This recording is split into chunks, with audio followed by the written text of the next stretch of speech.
speak easy, baby. It's easy, baby. It's easy, baby. It's easy, baby.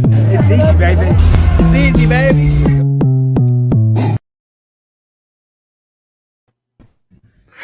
What up, there? Welcome, ladies and gentlemen. It's your boy Easy. We are live from the Speakeasy Studios, aka my mother effing basement. And we are monetizing YouTube. So I had to cut that F word out there in that first 30 seconds. But welcome to the fantasy football stream. This is something we did last year. Ben, I think you started the honors, and we kind of just passed it off on who hosted.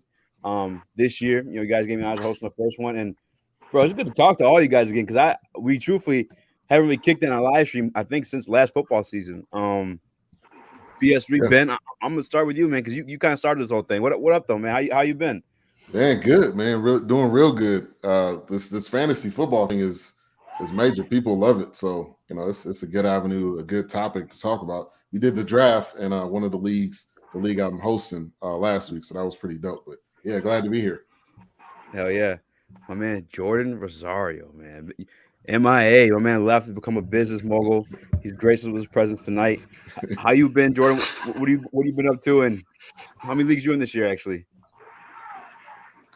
Well, first and foremost, I want to say this. Thank you very much. I'm grateful for being on the show today. And, it's so funny that we talked about this particular journey from where we were last football season to where we are right now. I've definitely been MIA about that. I've been a little bit hiatus with the Keeping It 100 podcast, but let's just say that finally back into the podcasting game. I'm fully committed to coming back in, and I'm glad to be back, officially back with, one of the particular leagues, one of the, the foundation, if you will, of my media network, who I've been contacting with, who I've been keeping up with. So once again, Speakeasy, thank you very much for having me on the show, and I'm going to be talking some football today. Let's go. And then, Chris, I think I've been on a stream with you once with Ben, but I don't know if you've ever been on the Speakeasy before yet. No, I think it's the first time. Appreciate it. Yeah, no problem, man. Well, welcome. Even though Ben's got to call me out on Facebook because he beat me. I had to. I know you did. I just kind of shook my head at work. I was like, man, come on. Would you get beat in like a regular league or like daily? Yeah, week one. Week one regular. No. Hey, it's week 2, and let's give people what they came for, man. So the way I got this thing, I guess, broken down, I was gonna go game by game, and we kind of discussed the matchups that we like. Guys that we would start in this one, and guys that we'd sit. Chris, are you from Texas as well? Yeah. Okay, so I had to start with this one because it's you guys are America's team. I'm sure everyone wants to hear opinions and whatnot on this matchup. Yeah, that's how I feel too. Yeah, America's team. Dallas Cowboys at the Los Angeles Chargers. Ben, who you like in this matchup fantasy wise? Who don't you like? Most importantly, obviously, I like Dak. I think Dak is 100% back. Number one, and number two, he's got a lot of targets. He's got a lot of people to throw to. He'll be throwing the Zeke out of the backfield. So I'm excited about. I think Dak is one. Amari Cooper is one. Gallup, Zeke. The one thing I would say is do not start the defense. I know they had a lot of turnovers last week, but I think losing DeMarcus, Lawrence, and then you just don't know what's going to happen. I'm not going to count on them, back-to-back weeks to have that dominant of a performance. Hey, you're a responsible fantasy host by telling people not to start Dallas Cowboys defense, man. I know you're a fan of them, so I appreciate you for keeping it honest there. You got to be honest. No, man, I agree, man. I think a couple of notes I took, with Dak and the Cowboys, Dak's back. He has 2 healthy receivers, 2 healthy stud wide receivers who, Dak being out all preseason took it to the Super Bowl winning Tampa Bay Bucks in week 1, and like, look, the Bucks are a tough defense to go against. You know what I'm saying? So like this offense, win or lose the actual game, I don't know how that's going to go, but I think fantasy wise, the star studs in this one, they're going to give you what you're looking for. I think Dak, CeeDee Lamb, Amari Cooper, and Zeke, they're all going to give you what you want, man, without question. Jordan, what's your take on that one?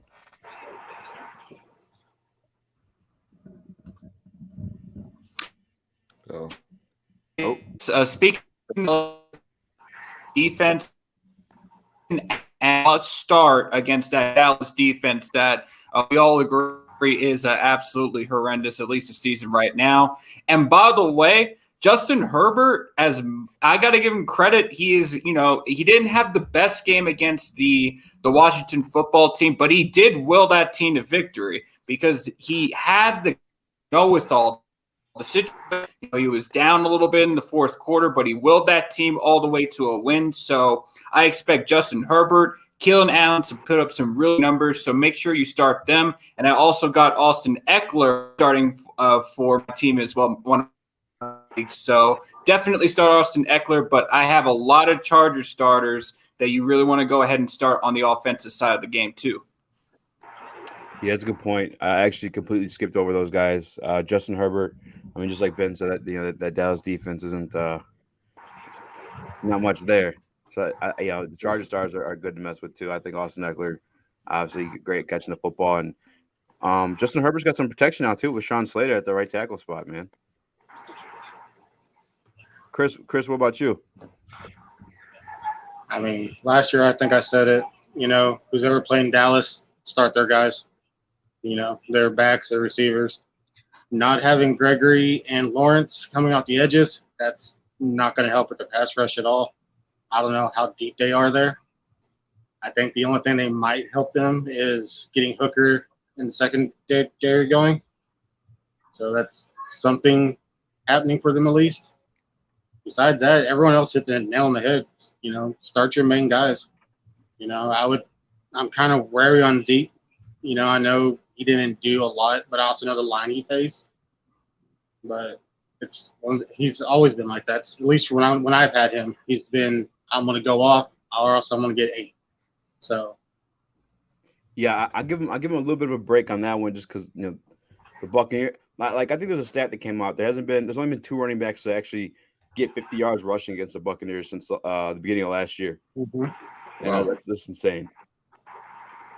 And wow, that's crazy. Yeah, I know. So I'm saying, but I feel like I'm totally sleeping, and I forget to mention the names on the offensive side of the ball for the Chargers. I think Mike Williams, if you're a DFS guy, the daily fantasy stuff, I think he should probably be cheap. I'm kind of curious to see what he is right now. I might actually pull out my phone and see. But yeah, I think Mike Williams you got on the side of Chargers there. Obviously, we said Austin Eckler, Justin Herbert, and how can you forget Keenan Allen, man? I think like fantasy-wise, top 5. No, you got to start Keenan Allen. You have to. Yeah, I don't think the matchup. I'm not starting Keenan Allen. Yeah, I agree. He's just fire. Plus, coupled with everything like you guys said too about the injuries and whatnot too. I guess since we're talking about it, let me get you guys' game predictions for that one. Ben, let's hear it from you first. I'm gonna say Cowboys are gonna get the win. I think they'll bounce back from last week. I like Justin Herbert, no doubt. I think he's a great talent, but I'm gonna go with the Cowboys. I don't think we're going on 2. I feel you. Jordan, who you taking in that one? I envision it's going to be a high-scoring game. I think Justin Herbert and Dak Prescott are going to have very fantastic quarterback performances. At the end of the day, I'm going to go ahead and say, based on the fact that at some point Dallas does need to start winning games if they are going to win the NFC East Division, which I predict, Dallas is going to win a very high-scoring game. I'm going to give it a 38-31 Dallas. What about you, Chris? I'm thinking closer to last week. I think Dallas will get this win this time. The kicker won't kick them out of the game. It's going to be about 30-27. Yeah, I feel like that's like something's kind of value too in fantasy is the kickers. And like, I don't know. I just like I do my homework with them, but I guess not as much as I should because like they get you some solid ass points. Like you have kickers go off and they'll score like your RB1 some weeks. Like it's. Yeah, and to add to that, Zerline had 12 points in the PPR league we're in. So even though he even missed 2 kicks or 3, he still racked up points because whatever the kicks he did make, it was still multiple. So well, there you have it. And then so Bulgaria's comment, he said I have Zeke, Dak, Eckler, and Zerline. I think I started everybody except for maybe Zerline. I mean, good choices. Yeah. Yeah, you're kind of winning on this one, in this matchup for sure. Yeah, does San Diego, because you're a AFC West guy, Jordan. Does San Diego have any like notable defenders anymore? Oh, like of note? Los Angeles. Let me think. I know that you have to make sure that on the the line you've still got Bosa, and the Bosa brothers are probably one of the best youngest deep players that I have ever seen. I would not be surprised if we have talked about the brothers as being the next football family. So the Mannings in the offensive side of the game, the Bosas, they're going to be the same exact thing on the defensive side of the game. So definitely watch out for. I'm trying to think. I think it's Nick Bosa that's on the Chargers, and Joey is on the 49ers. Yep, my Lions just faced 49ers, and our rookie Penei Sewell did pretty well against Joey, no big deal. And since I did do some homework, I did want to note my quarterback rankings. Yeah, I did that week too. I nerded out hard on this one. I have both Dak Prescott and Justin Herbert in my top 10. I have Herbert at number 9 this week, and I also have Dak Prescott. I kind of bounced back and forth between him and the 5 and 6 spot, but ultimately he ended up at 5 just because CeeDee Lamb and Amari Cooper, they're dogs, bro. He's good at numbers, just for sure. Yeah. All right, moving on. The next matchup. I figured this one's America's real team, in my opinion. The Pittsburgh Steelers in their home opener against the Las Vegas Raiders. Now this one, I didn't put anyone in my top 10 per se, fantasy wise. I think in any of the rankings.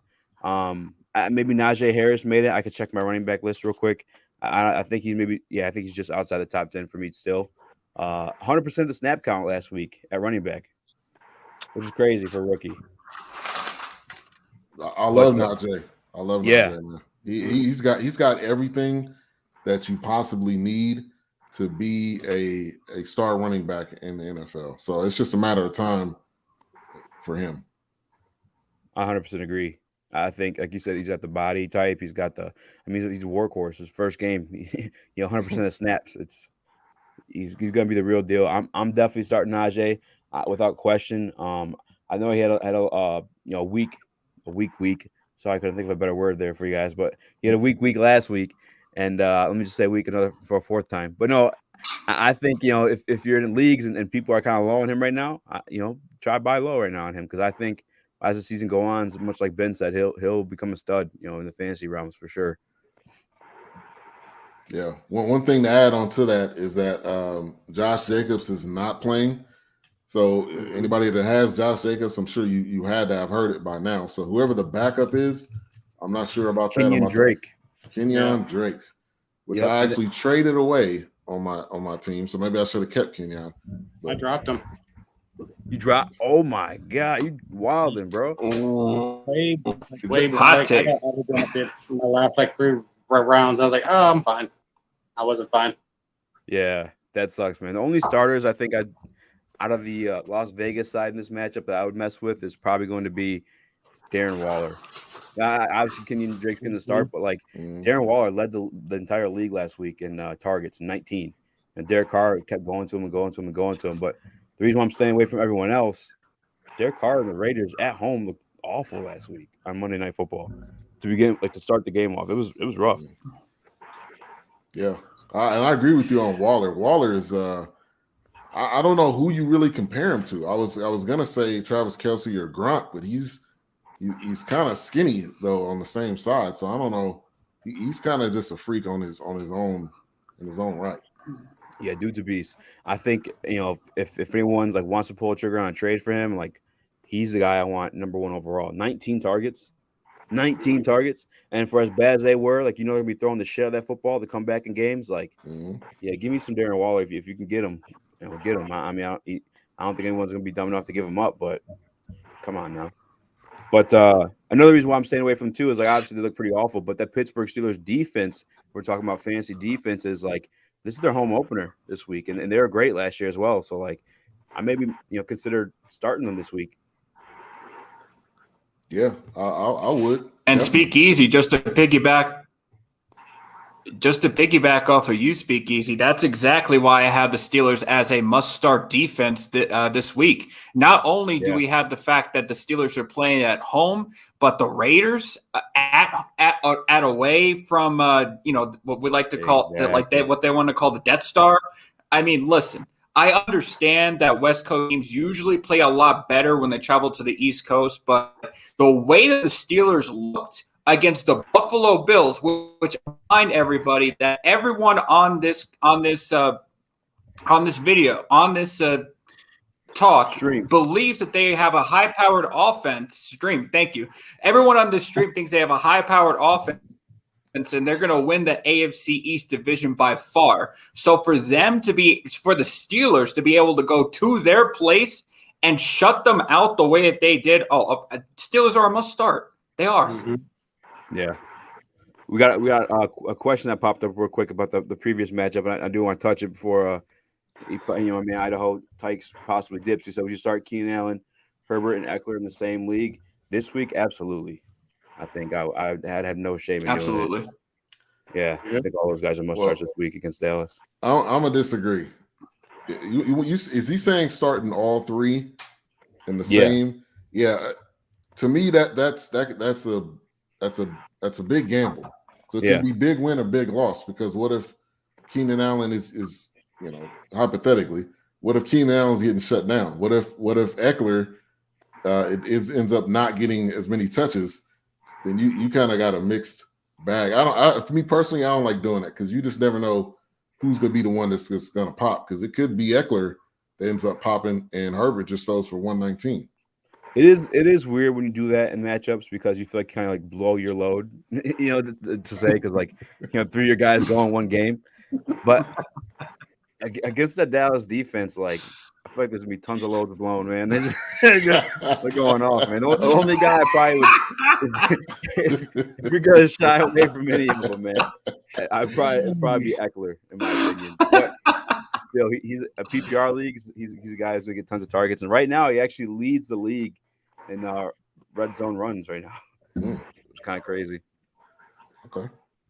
Oh, hold on. Someone, Steelers D-line suffocated Josh Allen. Oh, yeah, absolutely. Most definitely. I'd only start Allen and Herbert.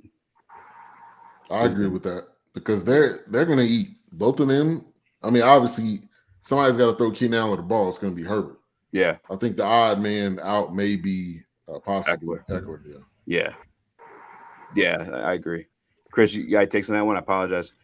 Oh, no. I pretty much agree with all y'all. I mean, my thing is I like to have I want to try to have a quarterback and another player, receiver, tight end, running back, just you kind of double up your points. Mm-hmm. I've never ran all three, so I don't really know. But, you're not wrong. Eckler could be running his ass off and go for 279, and they're just going to sit there and just hand that ball off all day. And then you lose your quarterback and your receiver points, and you're kind of, out the door. Yeah, and the other thing too, the thing with Eckler is he isn't more of a receiving back. So who knows? Like you said, you might double up on those points and having him with Herbert, catching the ball against Dallas, because we saw. I think there's a lot of different style offenses too. Hold on, he commented back. He said he could swap Eckler for Woods or Watson. He's in his flex. Ooh, that's tough. Woods or Watson? Talking about Robert Woods, I'm assuming. Yeah, Watson. I mean, maybe Sammy Watkins or for Watson. I would stick with Eckler. Yeah, actually, I probably would. Yeah, Eckler or Woods in that scenario. Let me. I'm actually definitely Eckler. Yeah, I'm thinking Eckler too. I'm gonna check out Woods' numbers though, real quick, just to get an idea. Woods, he had a touchdown last week. Did he? I don't know as far as. All right, so I'm looking at Woods. So targets from last week.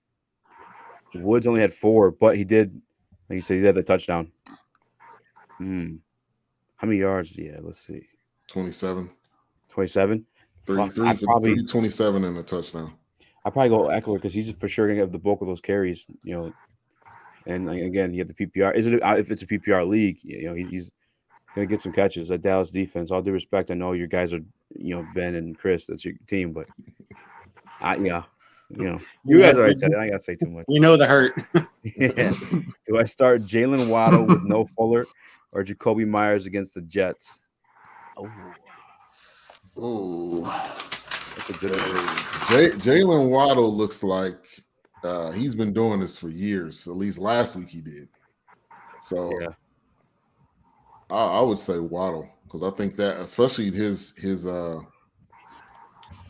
friendship or his connection with Tua. So I mean, like, Yeah. I wouldn't say Jacoby Myers though. No. What about you? No, I Chris? can't say Jacoby Myers. I mean, this far into the season, yeah, they know each other. Waddle, I think as time goes on, Myers might be the better guy. I think that might be Jones's, his receiver. But going on a second start, I go with who they know. Yeah, and I'm looking here some numbers too. Jacoby Myers, 9 targets last week, and 6 catches on those 9 targets. Waddle, 5 targets, 4 catches, and a touchdown. I think you also have Nelson Aguilar to worry about in New England. He scored last week for them, and like you said, Jalen Waddle with Fuller being out, that's just I maybe probably go Waddle on that one, to be honest with you. He's got a second-year quarterback throwing to him versus a rookie quarterback, throwing to Myers there as well. If that helps your opinion at all, who knows, man? I think another thing too, Waddle, he's one of those speedy guys who can be used in like different types of like schematics, like bubble screens and possibly even running the football too. Mm-hmm. Real flexible. Yeah, I'd probably go Waddle with that one, to be honest with you. Idaho Tyke came back. He said he got Jamal Williams or Chark. I think I still stick with Eckler, man. I like Jamal Williams, but I'm biased. I'm a Detroit Lions fan.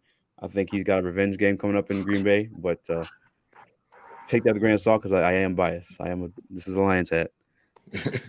So is Jamal Williams a starter? Believe me, The last time I heard about I'm not starting DJ Chark. DJ Chark, yeah. Could be a shootout, man. You never know. Hey, I gotta invite the legend. This guy knows more famous people than anyone else I know in the world, and I know I work with former athletes.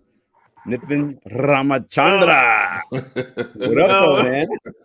What's up, man? How you been, man? It's been a while. I know, man. How you been, man? Real quick, I apologize to Chris and Ben. I just want to get under your skin a little bit. Fuck the Cowboys. Start off. That's shots fired. Starting off. Yo, Chris, Ben, we're getting the win tomorrow, right? We're getting the win tomorrow. Yeah. Let's go. We're getting hey, Jordan, what's up, Jordan? W. Hey, long time no see. How are you? Good. Just living the dream, and we are back here, man. I can't believe this. We're back.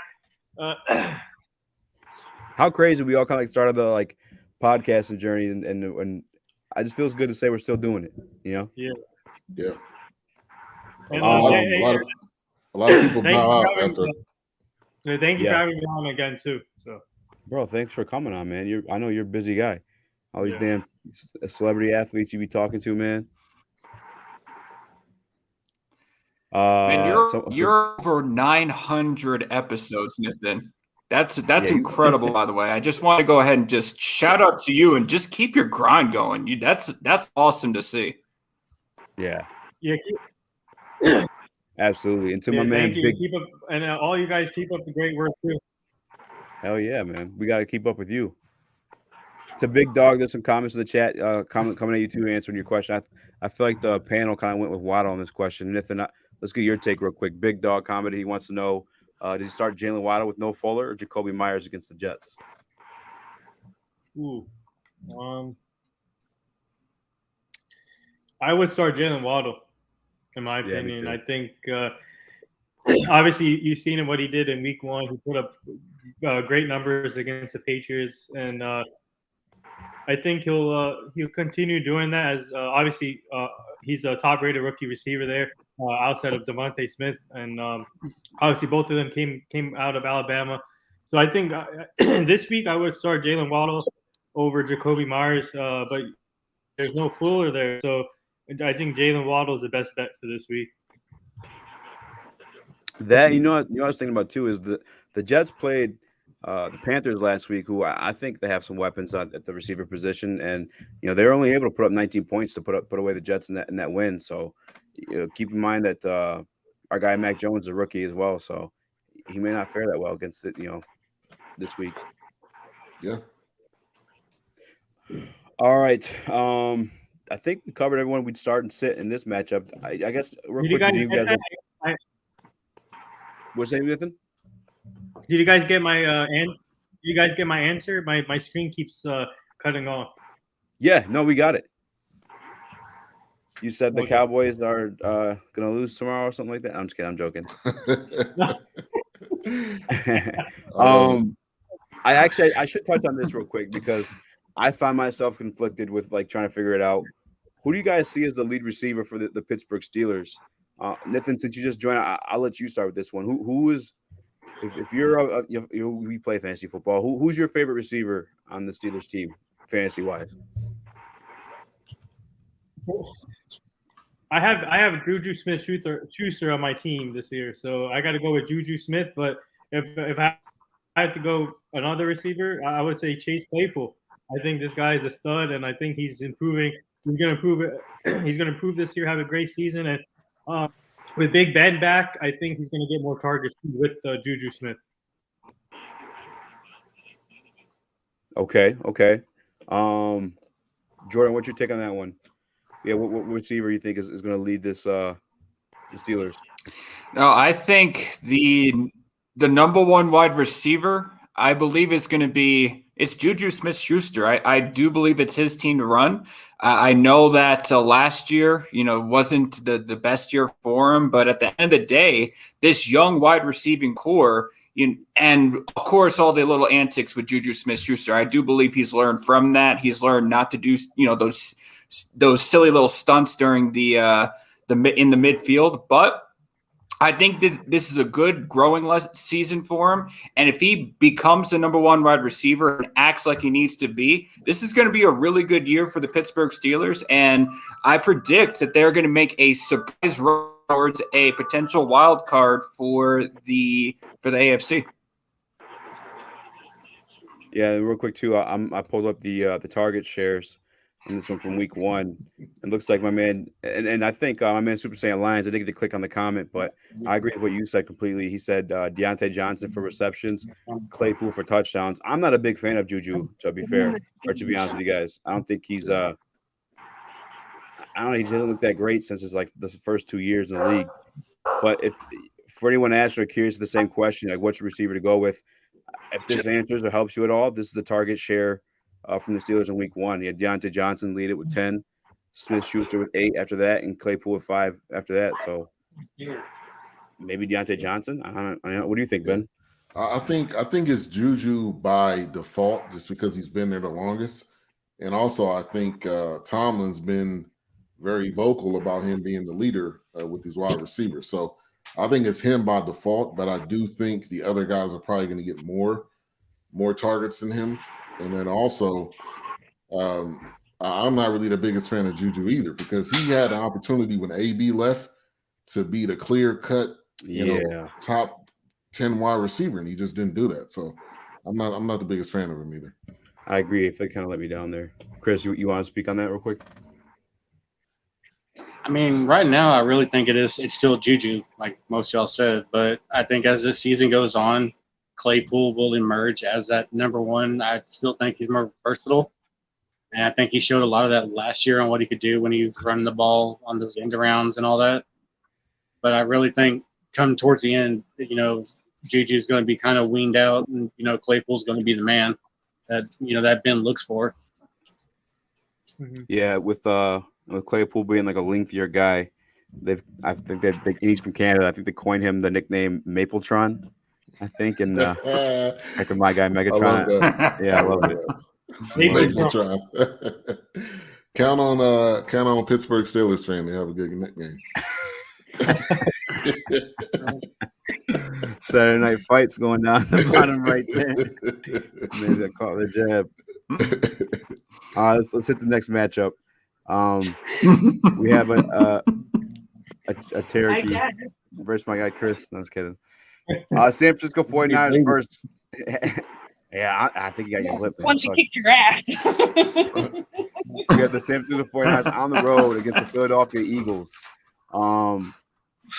This one, I have a lot of questions, man. I'm kind of looking forward to see what the chat says in this one and what the panel says in this one, because, like, I don't know what to think of the Eagles team. I don't know if, like, last week was a flash in the pan against a bad Falcons team, or if, like, these guys are really, like, kind of out cold. Actually, let me start with my NFC East guys.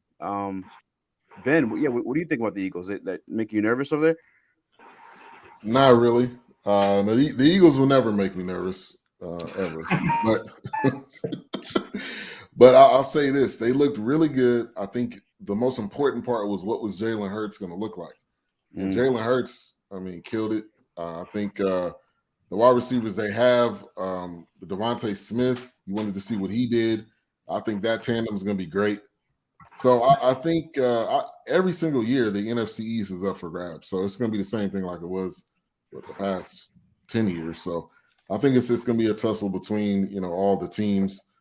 But I think they're decent. I'll put. What do you think of them fantasy wise? Fantasy wise, Jalen's going to get the running and passing yards. So that's a plus right there. I think Devontae is going to definitely give you yards until he comes across the middle, because obviously we know about his size. Until he gets smacked across the middle by somebody, I think he's going to be pretty good. I think the defense is pretty solid most of the time, and I like Miles Sanders, but Miles Sanders may be splitting time between what's that guy's Gainwell, possibly, depending on how this goes. So I think they got some good opportunities. Mm-hmm. Yeah. It was one of the matchups that I have Jalen Hurts on my team, so like I was happy with what he did, but I just don't know what to make of it. I don't know if I should expect the same performance, because again, it was against the Falcons, who they're not the greatest. Yeah, you can't trust the Falcons here. Yeah, I'm actually about to pull up their snap counts too, I guess, to look at these running backs. They saw you. I'm curious about that. Are they gonna say my name or not? What website is this, by the way? Oh, shoot, man! Look, I'll keep you a deal. You know what I'm saying? I may have competitors watching this. Okay, all right. You guys in my league. Pops, don't tell nobody. Yeah. Snap count week 1. Miles Sanders 47, Kenneth Gainwell 25. But like you said, Gainwell, look, he had the touchdown. Yeah, it's a weird offense, man. I don't know what to make of it. That's the problem when you have two backs. You don't know who's going to get the ball in the red zone. You may have Miles Sanders run 200 yards, but Gainwell may be the goal line. So that's the problem you run into when you got 2-3 headed monsters. Yeah. And it's our first time seeing this offense headed by Jalen Hurts with a complete offseason, with him being the leader. And a new coach. Yeah. Jordan, what do you think of these guys? I mean, I don't have any particular starters from the Philadelphia Eagles right now. I will say that Eagles offense, while very impressive last week, I will also take into consideration they were in the Atlanta Falcons. More Falcons a little bit later when we get to them. But I will say on the 49ers, I want to go ahead and look at George Kittle again. I definitely have him as a must start on your tight end. In fact, he is on my league ready to go for that week. And I will see what George Kittle is going to do against this Philadelphia Eagles defense. Again, they played well, but they played against Atlanta. So let's see, now that they've actually got a real team to go ahead and play with, I'd like to see George Kittle do a lot more against this Eagles defense. Let's dip back into the NFC East. Expert Nathan. Eagles suck.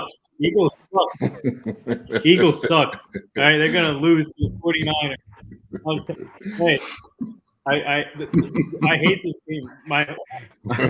All right, but fantasy wise, I respect the Giants and Washington. I respect, but I hate the Eagles. The Eagles suck. I think they're gonna lose to the 49ers with Raheem Mostert out, but the 49ers still have a good team. They still have a good team. And then it's like, fuck them in They their still have a moments. good team. The 49ers. with the injuries they have, they still have a deep team.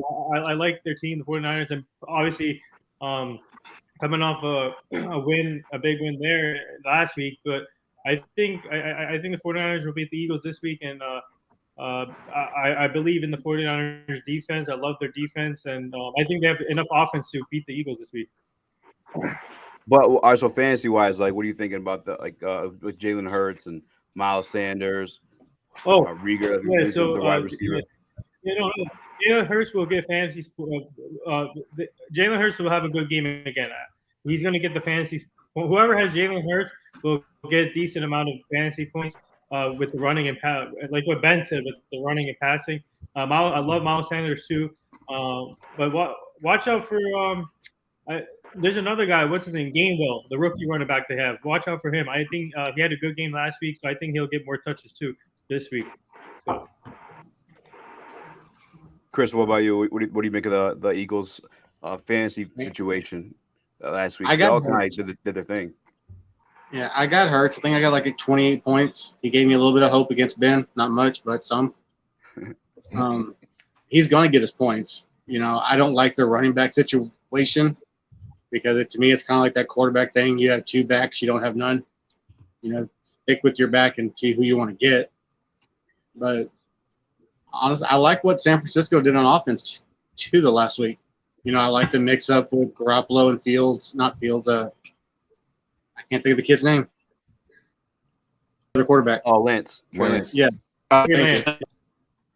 But I think the Eagles will get exposed they're a young team on offense, and that's just going to hurt them in the end. Their defense, looked like they played an old Atlanta team. Atlanta just looked old to me. Yeah, that's fair. My man Zach Ertz, man, at the bottom of the target. I feel for him. He used to be the man in fantasy. But looks like Devontae Smith might be the lead receiver there. Oh yeah, no doubt. Again, it goes back to that. I think that college connection. I mean, I think we can sleep on that a little bit. I think that's going to be major. But now, and also Zach Ertz, I think is coming off an injury, so that's probably why he's not. He was just never the same after. I think he had an ankle or a knee injury or something. I'm not repeat that out loud, bro. Just in case he's right next to you. But I hope you guys. Make sure your wife doesn't see that. Yeah, it's like I said, it's tough to digest the Eagles' offense, fantasy football wise, because again, it's the first time really seeing these guys fully showcase after a complete offseason. I would say I think Hurts is a safe start almost every week just because he can run the football. And look, Devontae Smith might be the real deal because he didn't look. I mean, he obviously still physically looks skinny, but it didn't seem to matter last week. He got down. 6 catches and touchdown, most targets on the team. I think those are 2 studs, I guess, to keep your eyes on. And like you said, Chris, I think you said something about the running quarterback may hurt the running back. Mm-hmm. That's very true. It may even help him sometimes too, though, on like those read option type plays, with Lamar and his guys. Mm-hmm. Who knows, man? I think this week is a big test because I don't know, because I don't really know what I think about the 49ers defense after last week too. My Lions almost put 33 on them. Yeah, and one of the guys made a comment. I think that was Super Saiyan that said Greenlaw without their starter from last week, Greenlaw. So yeah. It should be a good matchup fantasy wise. Yeah, I would say it definitely hurts if you have them, and Devontae Smith may be worthy of that flex spot for you this week. Just depending on who else you got. In terms of San Francisco wise, I think Debo worthy of a flex spot. Outside him, maybe Mitchell if you're really thin at running back. If I'm sure he's picked up in all leagues by now.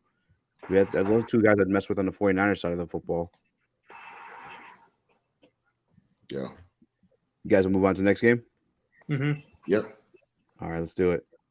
All right, back in Texas, we in H-Town. What a new baby. This could be. This is my upset. This could be a potential upset right here.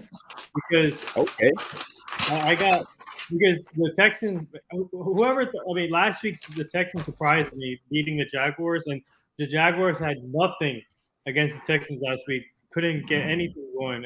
But I mean, it's Texans with obviously with the Watson situation up in the air. But Tyrod Taylor, man, this guy, wherever he goes, he balls out. This guy is amazing backup quarterback to have, a veteran presence. I love Tyrod Taylor. I think this guy is going to put up fantasy numbers this week too.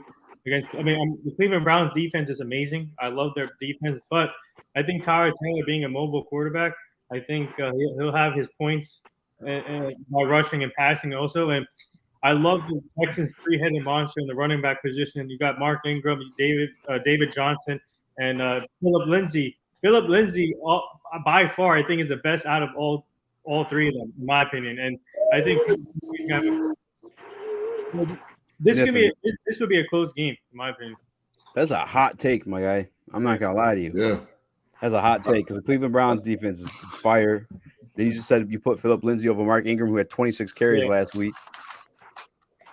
Go ahead, Ben. I'm saying no, talent-wise, right now in the career, I would say Philip Lindsay's by far obviously the youngest running back there, but by far talent-wise, I think because when he was in Denver, this guy put up numbers. So this guy having David Johnson, Mark Ingram, and him, that's amazing. That's really amazing. What were you gonna say, Ben?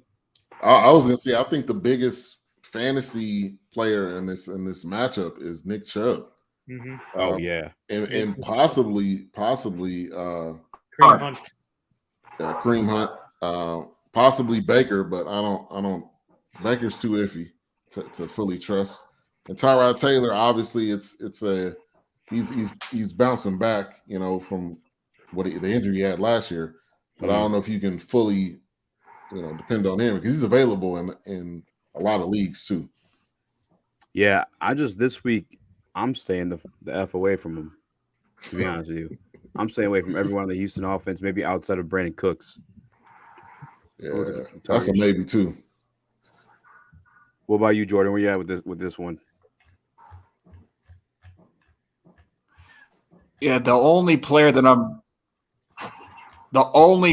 looking at right now is Nick Chubb. I love Baker Mayfield. I think he's on my bench for a reason. I think he's a good backup quarterback, but I don't trust quarterback right now. I don't trust receivers right now. There's so many questions that I have about the Browns right now in terms of who's going to be the alpha dog. And, but by the way, notable injury right here, Odell Beckham Jr. being inactive again this week. So I really have some questions about what exactly the Browns are going to do moving forward, what their offensive game plan is going to look like, whether that includes Odell, whether that's not. That's really something that we're going to need to be watching, especially during the early weeks of this particular season. But the only starter that I trust out of the Houston Texans or the Cleveland Browns is Nick Chubb going against this Houston Texans defense. What about you, Chris? No, I agree completely. Chubb had one fumble, I think, last week, but look what he did after that fumble, and even before that.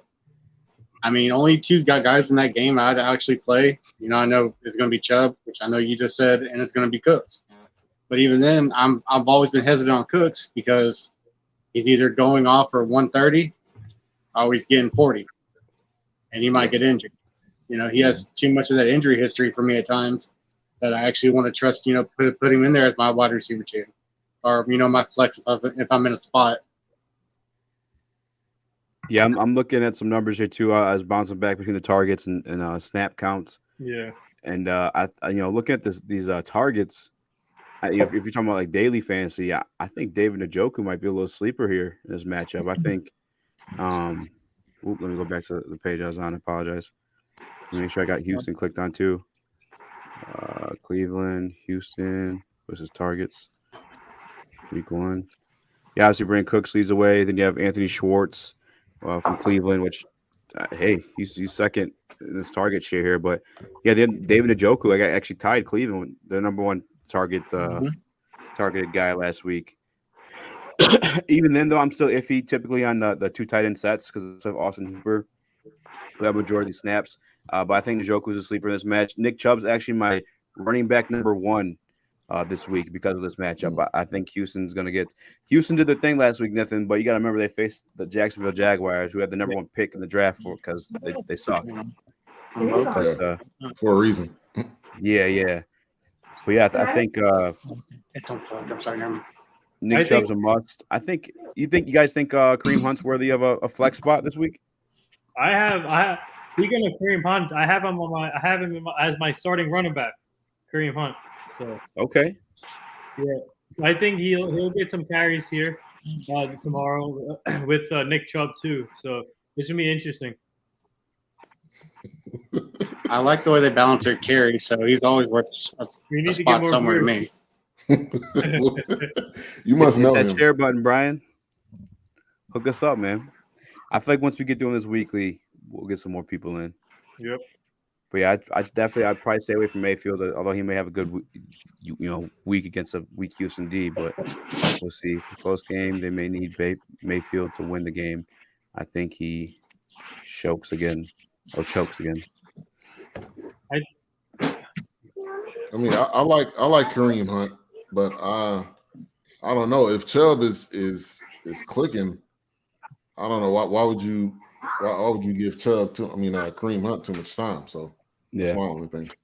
I'm gonna look at their snaps count actually too, real quick before we just move on because I want to see how that was divvied up last week. He had 6 carries with 33 yards and a touchdown. Do you like their how about their tight end situation with Harrison Bryant and Austin Hooper?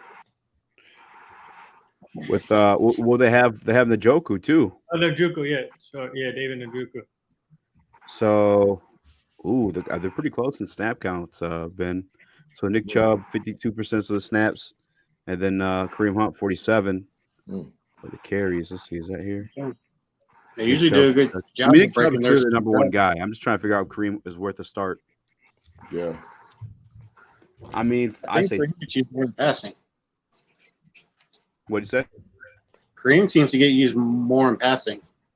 Yeah, PPR. Yeah, for sure. Actually, I agree, Chris. PPR, maybe Kareem Hunt is worth a start in the flex spot.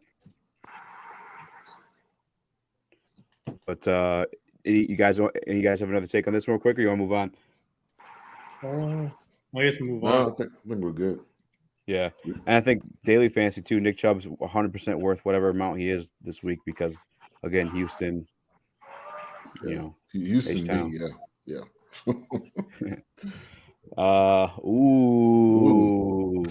I'm see a smile crack around my guy Jordan's face. I pass this one to him too.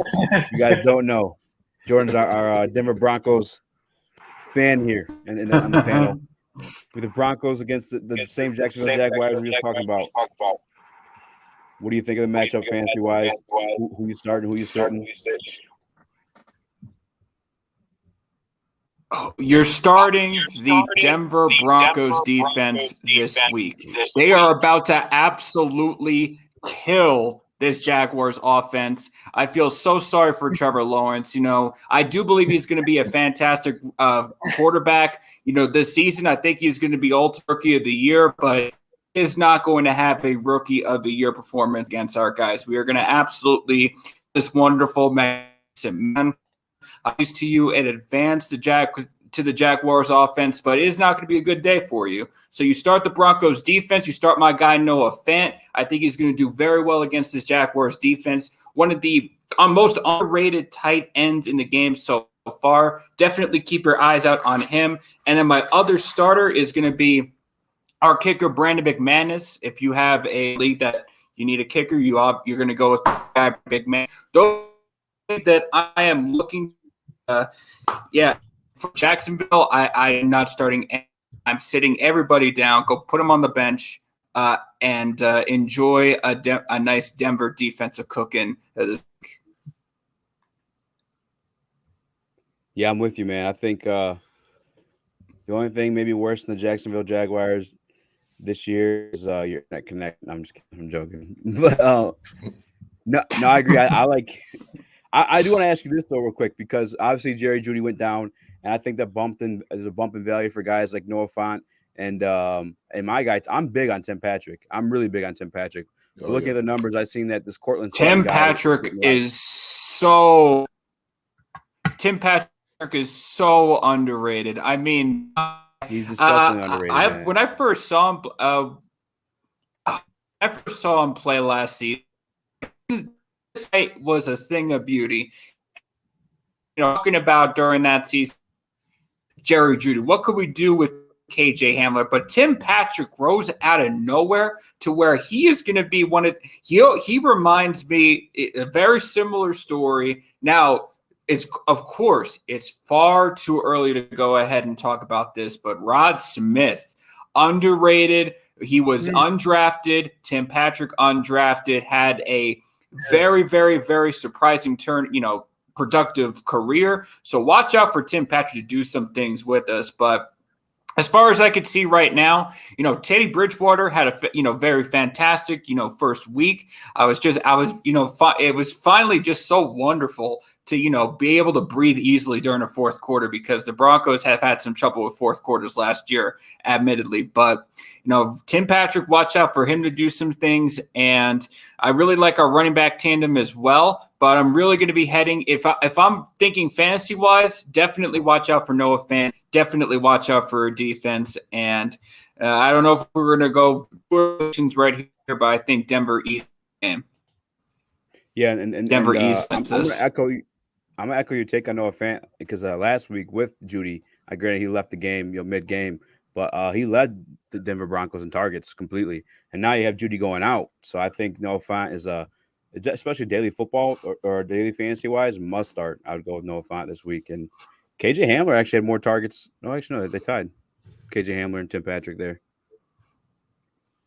What about the running back situation there, though, Jordan? Yeah, but I think that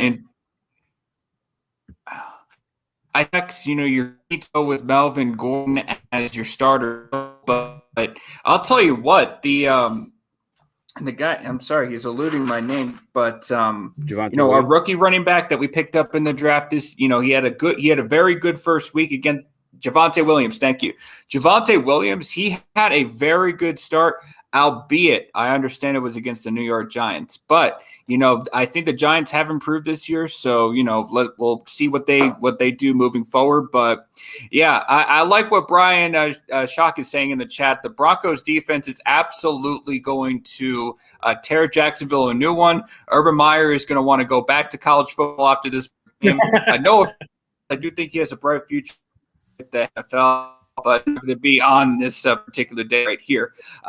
However, going back to the running back situation, Javonte Williams, love the guy, but you have to put Melvin Gordon the third on the MG3 on running back number 1 for our depth chart, and then Javonte Williams, he's that change of back guy. He's that change of pace back guy. We want that running back monster, and if Javonte Williams has another great game, then of course there's going to be more conversation about him being the starter. But for right now, you keep Melvin Gordon as a starter. Javonte Williams, he plays a nice change of pace game. That's going to help our Denver offense as, like I said, we had a fantastic – it was just nice to see the Broncos have a semblance of an offense last week after years of torture or a hunger for a competent offense. So just a great start, and I think we're going to continue that great start this week. Javonte Williams and Melvin Gordon splitting it straight up 50 last week too, splitting the snaps there. Yeah, I think Javonte's eventually going to take. It's crazy. Over. Yeah, I think Javonte eventually is going to take over. So I agree with you, Jordan, but there's still kind of Melvin Gordon's spot to lose. Yeah, I agree. Yeah, I probably if you're gonna start one of the two, I'd probably go with Melvin Gordon. But we're getting a couple questions about this matchup. Yeah, I got a couple questions. Yeah, Teddy would be a great start in DraftKings this week. Actually, I wouldn't be mad. I think Teddy Bridgewater in my QB rankings actually cracked top 15. Yeah, I like Bridgewater this week too. He's probably real cheap as well. Yep. Broncos defense would be probably a good start for them too. Waters can be really good for you if you need a cheap option. So this was a question that we got, and I apologize, Chris, for taking so much time to get to you on it. But he wants to know what Robinson touchdown.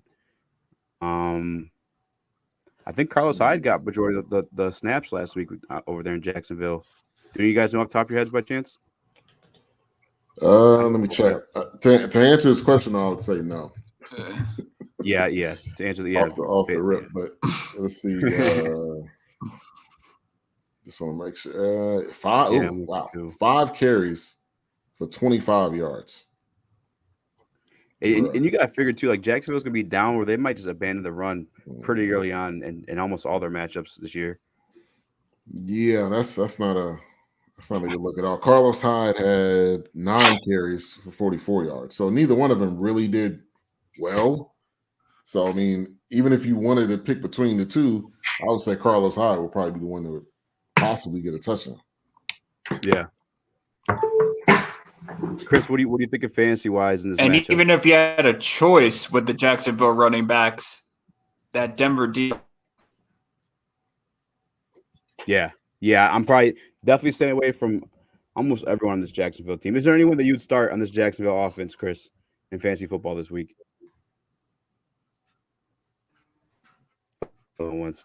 Apologize. There you go. I mean, I like Marvin Jones. I liked him in Detroit. I really did. I thought he was a great 2 to Galladay, and sometimes I thought he was better than Galladay. In a pinch, I would take him. But right now, I'm running Noah Fant in one league. I got Gordon running in another, and I got the defense running in another. I've talked about it before. I watch my matchups on who my offense is playing, my defense is playing. Like I'm going to try to, work that around there. I'll drop a defense like nothing, and okay, well they're playing a rookie. Okay, let's see what they can do. No matter their projected 3 points, it's still a rookie quarterback, and you never know what's going to happen. He could throw, 8 picks and 4 pick sixes. Yeah, that's a good point, though. I kind of like Marvin Jones, too. I just don't know about – I don't know if I'd start him this week, though. Oh, no, I wouldn't start Marvin Jones. Yeah. Not this week. Let's see. Should I start Darrell Henderson? Chenault. Hey, Chris, you want like rejoin, see that exit, or maybe get some headphones real quick so that reverb yeah. Sorry about that, guys. Let me see real quick. I have to make sure he gets that echo taken care of real quick. But Darrell Henderson or Laviscus Chenault as his flex. Tron wants to know. Ben, I'm actually, Nathan, you've been kind of quiet. You want to start with that question? What was the question? Tron commented he wants to know in his flex spot, should he start Darrell Henderson? Okay, who is the second guy? I don't really know too much about the second guy. He plays for the Jag. Oh, you know what? I'm just gonna hop in this one real quick too. Yeah. Save you on this one. Go with Darrell Henderson all day. He's gonna be the lead back for LA. I know they got Sony Michel, but he's new to the offense. Doesn't fully know the playbook, and the coach has already said that, so he's gonna go towards a guy that knows.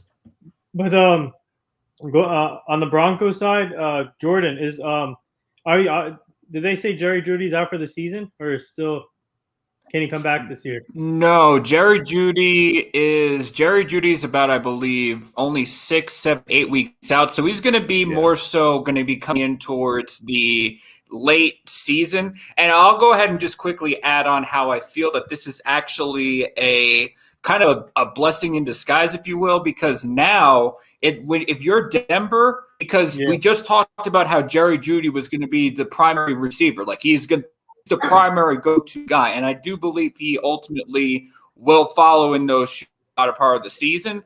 But now we get to look at guys like we just talked about Tim Patrick, KJ Hamler. He's going to be able to do some things, and I really hope he really shows off his speed, because I know that's why we drafted KJ Hamler in the first place. And now we can get to see a little bit more of this Denver offensive magic and really just see finally explore some of the 6 to 8 weeks. So for 6 to 8 weeks, we get to see some of this Denver offense that I do believe is a very, very underrated offense, really start to show you everybody how they're going to be. And I'm going to just put this out there in the universe, but they're going to be the new Kansas City Chiefs. Like, watch this team and its magic. The biggest Kool-Aid drinking motherfuckers I know. That's a hot take. That's a more fancy wise. I like them fancy wise though. Actually, I will say that though. Fancy wise, I can see them. Getting dirty. That's a burning hot take. Yeah, for Denver, I like KJ Hamler. I love KJ Hamler as a player. That's my favorite receiver on Denver.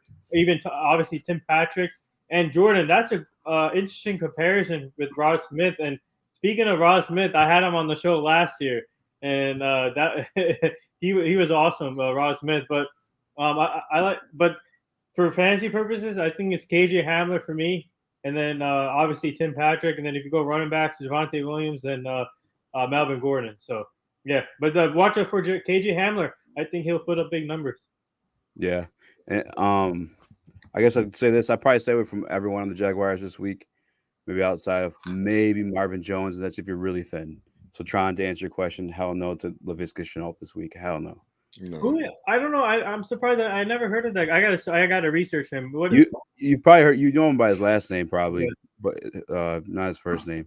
I think he was a Purdue. Didn't he come from Purdue? He was a highly touted wide receiver. Oh, Joey's calling you out, Nathan. All right.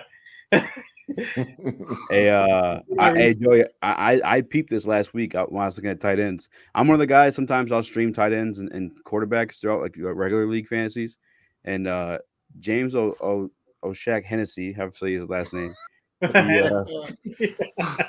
I think he had hella targets last week. I want to say maybe even close to like double digits.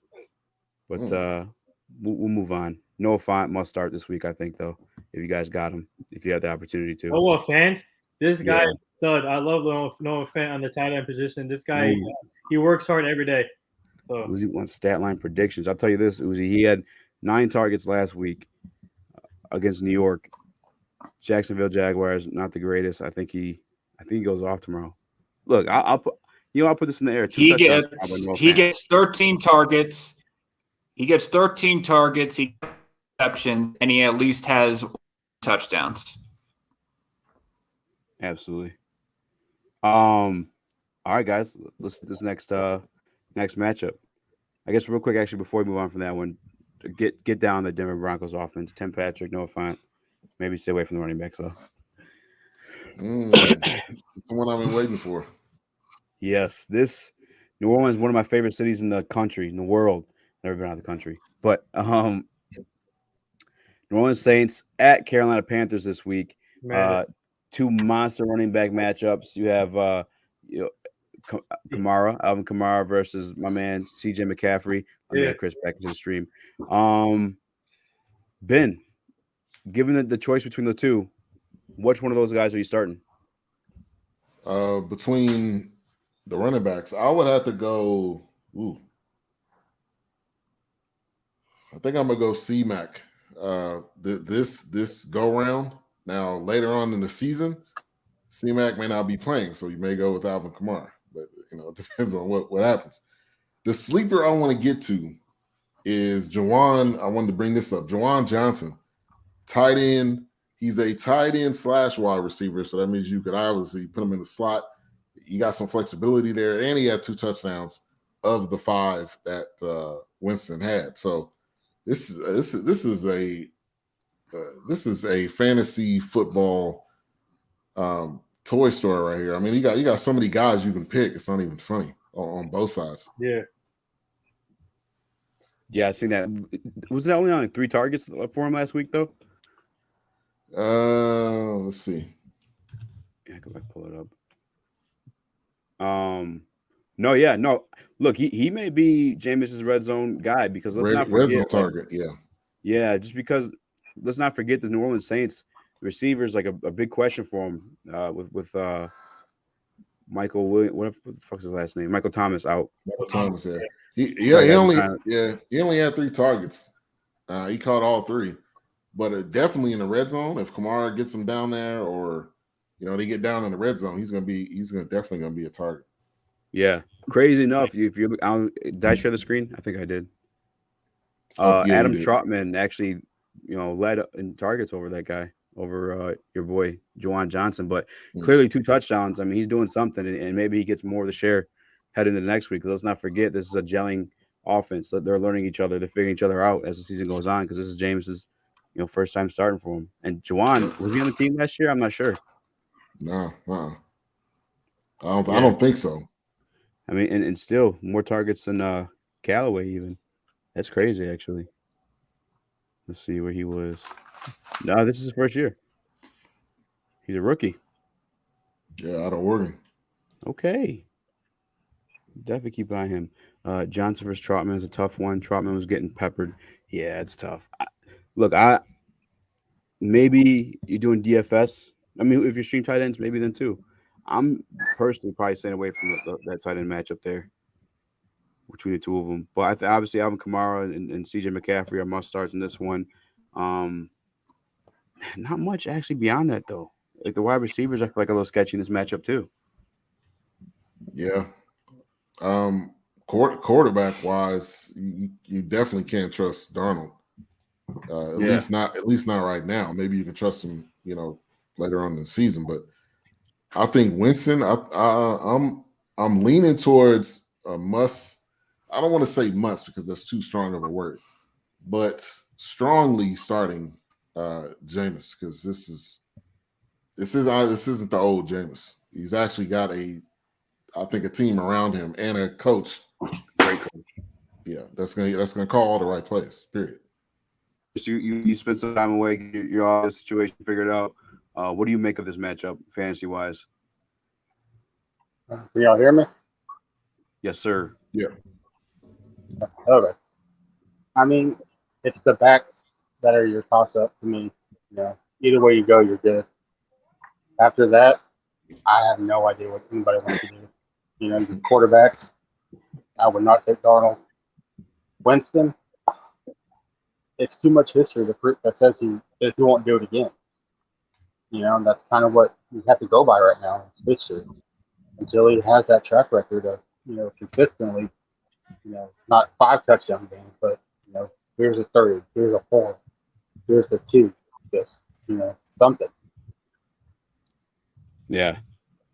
My man Joy 2 times says Marquez Callaway breakout game tomorrow.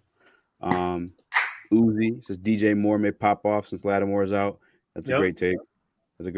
Yeah.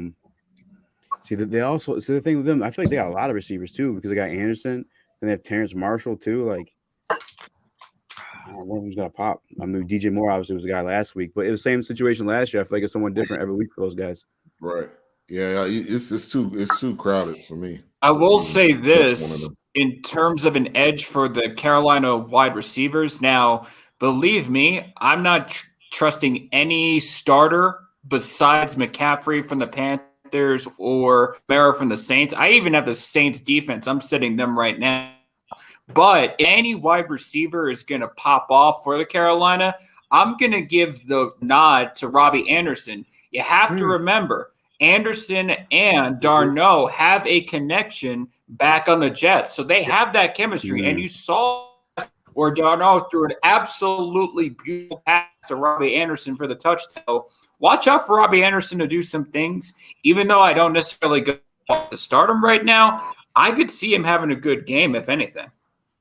Yeah, that's an interesting take. I love Robbie Anderson in that slot position is what I think he excels in that slot position. And for Carolina, is DJ Moore and Robbie Anderson. Obviously, Christian McCaffrey, he's going to put up the numbers as usual, what he does.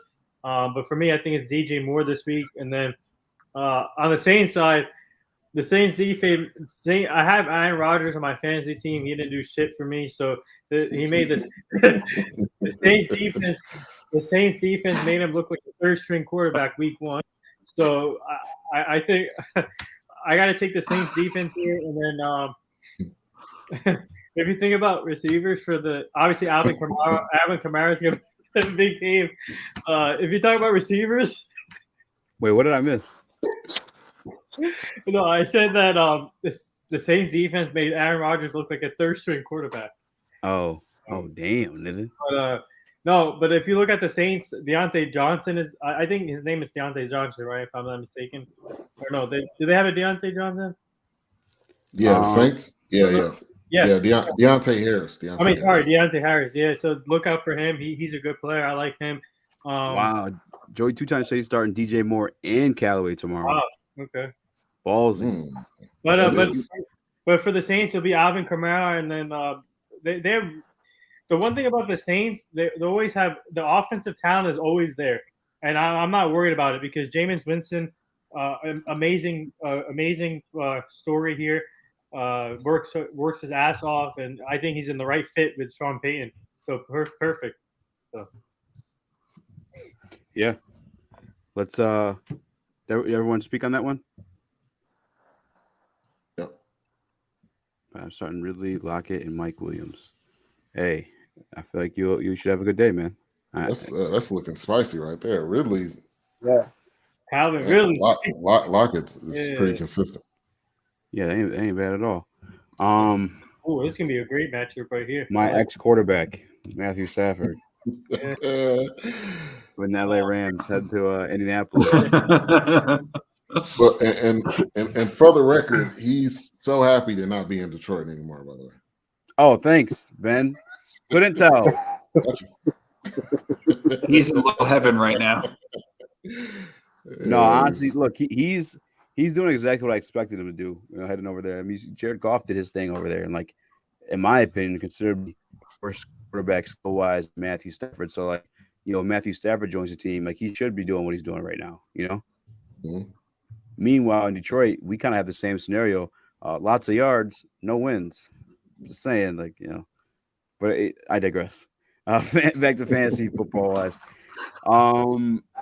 I think Matthew Stafford actually, I think in my quarterback ranking in my top 10 this week, I had him at number 8.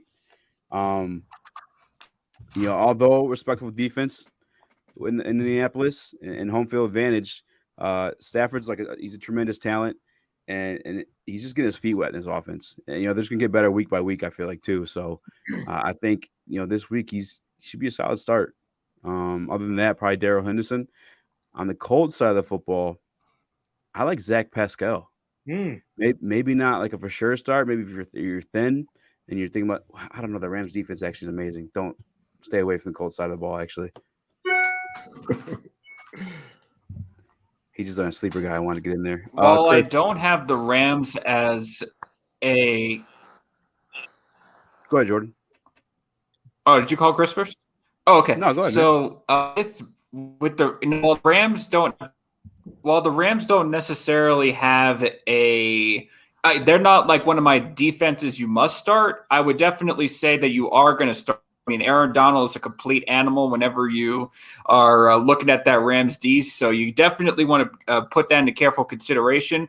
Matthew Stafford, I expect him to have a good day. I will point out that most West Coast teams that travel, far east, they have a little bit of an advantage right there. So I expect Matthew Stafford to, continue to be able to work with this offense, especially as he is getting better and better and better. I think that Matthew Stafford, and I feel like the whole entire panel on the stream agrees, this is a welcome change of scenery for Matthew Stafford to put it best, to be respectful. But you got that part down, Jordan. He's going to have a huge day. But definitely expect the Rams to have a good day. Colts offense, not so much. For the Colts, real quick, Jonathan Taylor is a player you gotta consider if it's especially daily fantasy. If he's probably, I don't think he's gonna be that high, but he had 17 carries, 56 yards. He also catches out of the backfield, so at 6 receptions for 60 yards. So that's definitely a look for you right there. Yeah, I'm always curious though, because like last year that backfield was so damn finicky. Like every week, like every week it was some. They all did really well, but it was someone different every single week. There was no consistency in it. That's the only problem. Yeah, I'm actually looking right now too to see who got the majority of the snaps. What were you gonna say though, Ben? Keep going. Now I was just gonna say, it could be his day, maybe not his day. I know they got Jordan Wilkins, they still got Marlon Mack and Nyheim Hines, so they still got all the same guys that were there. So what Nyheim Hines is 34? That's his snap count? So it's pretty 34. Pretty close. For Nyheim, and then 42. The split's 55 in favor of Taylor, 55% Taylor, 44% Hines. But no, I agree though. You do have to consider starting him after last week, and he is a talent regardless. But Aaron Donald though, and that Rams defense. That's true. Some bad men over there. That's true. Chris, what was your take? I said this before. Anybody started drafting. I thought Stafford was going to have the best year of his career this year. Yeah. He's got more weapons than he has had.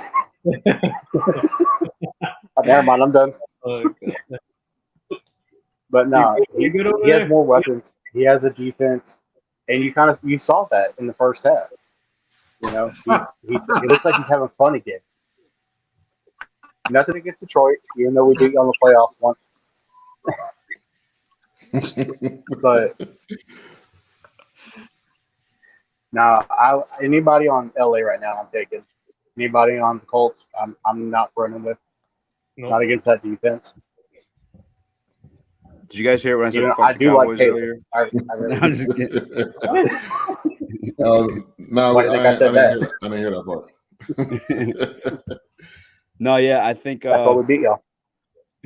I think start Stafford, man. Start Stafford, and Cooper Kupp I like a lot too. I forgot to say, and Tyler Higbee. Mm-hmm. I think Cooper Kupp and Tyler Higbee throughout the season are going to be guys you're probably consistently. Tyler Higbee, not the sexiest name when it comes to fantasy football or even just football in general, but he's a sure. What do they call the tight ends? The pacifier for the quarterback. He's going to be that kind of guy. And watching Matthew Stafford 12 years here in Detroit, he loves those kind of guys. Guys are going to run clean routes and just get you the first down. He had big plays, but that was with freaking Megatron. You know what I'm saying? Like one of the best to ever do it. But I think Tyler Higbee I'd start. I actually am starting him in one of my leagues this year, and Cooper Kupp 100% I'd start too. Yeah.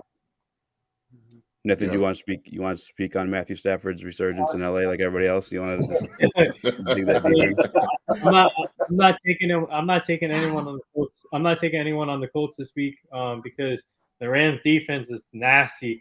They're loaded on defense. But Aaron Donald, obviously the headliner. You got Jalen Ramsey, who I love, my favorite player in the league. But if you look at the offense, man, you got Matthew Stafford. Matthew Stafford's going to put some video game numbers this year. I'm telling you, Sean McVay and Matthew Stafford is a match made in heaven, as people say. So I think this guy's going to have a historic season with the Rams. And you got Robert Woods. No one's talking about Robert Woods here. I love Robert Woods as a receiver. This guy puts up numbers every year, and he's an underrated receiver. I like him. Obviously, you got the Henderson kid. I like him. You got obviously Tyler Higbee. They got so many weapons you can go with. Deshaun Jackson with the speed there. So this Rams team is like a video game team right here. So. No, I agree. I think another guy to look out throughout the season is probably Von Jefferson. Yeah, I believe his name was. Stafford seemed like him early on. In fact, he was targeted more than Robert Woods, which I think Robert Woods is the better player. But we'll see how the season shakes out. Again, that's just week one. What'd you say? Van Jefferson. Yeah. We have a question from Kyle. So would you rather Barber with Jacobs now out or Callaway on your roster PPR? I say Callaway if you're talking about Marquez Callaway all day because the backup. Where's Barber anymore? Is he? You're talking about Peyton Barber, I'm assuming, right? That's what I'm thinking. Yeah, he's a backup. You got to think you got Kenyon Drake who took a lot of the carries last week and watching Monday Night Football with every time Jacobs was out. So I'd definitely go with Callaway in that situation all day. He's questionably going to be Jameis's number one receiver. Another question we got: start Cole Beasley or Elijah Mitchell? I may be what do you call it? The opposite in this one, or the outlier. But I think I go with Elijah Mitchell. Mm-hmm. Oh yeah. You're not. That's not a bad pick because Cole Beasley is the slot guy. But obviously they got Diggs. Diggs is going to be your number one. Yeah. But Elijah Mitchell, who got what? I'm sure he got the majority of the touches, and Mozart's out, and the guy I thought was going to get some touches was Trey Sermon. And Trey Sermon was inactive, so this is Elijah Mitchell. This is his. Yeah, I go Elijah. What about what do you think, Chris? Me and Beasley, the same high school. I want to say Beasley, but no, it's Mitchell. It's on anything like that. Like Ben said, he's a slot guy, but he might have that game. He goes off for 90 and 2, but Mitchell might be more consistent in the long run. Yeah. I respect Miami's defense too. Like I feel like a lot of people are like kind of shitting on Miami, but like I feel like they're discrediting or forgetting what they did last year. Like Miami was a solid team last year, and they were majority held up by that defense and like game management with Tua and Fitzpatrick. So like I think Miami's defense is actually pretty solid. And not that Cole Beasley's bad or anything like that, but I think Elijah Mitchell is going to be more opportunistic. I think. Mm-hmm. What do you think, Nathan and Jordan? Elijah Mitchell, it is. I mean, at the end of the day, I'm gonna go ahead and I guess I'm gonna be the outlier here, and I'm gonna take Cole Beasley because I still believe that this Bills offense is gonna be very, very, very good. But at the end of the day, they had a bad game against Pittsburgh, no doubt about that. This is their time to bounce back against an AFC rival, so they're gonna play their heart out. So Josh Allen wants to go ahead and Miami. By the way, I also respect Miami too, especially with that 2-year turnaround that Brian Flores did with this team. He deserves Coach of the Year. He deserves MVP of the Miami Dolphins. Whatever you want to go ahead and throw at him, go ahead and just give him all the accolades right now because Miami's actually looking like a competitive team, something I have not been able to say with the Miami Dolphins for the past 10 years. But Cole Beasley, I think he is going to go ahead and get his just desserts. I think this Bills team is going to show y'all exactly why they deserve to be the number one team in the AFC East. So I'm taking Beasley in this one. Yeah. And look, man, it's not like far apart. Like I'm not saying like it's Elijah Mitchell all day. That's who I'd go with, given the choice between the two. And Nathan, I'll let you start with this one because we have another question too. AB or Ridley, PPR. Oh, man.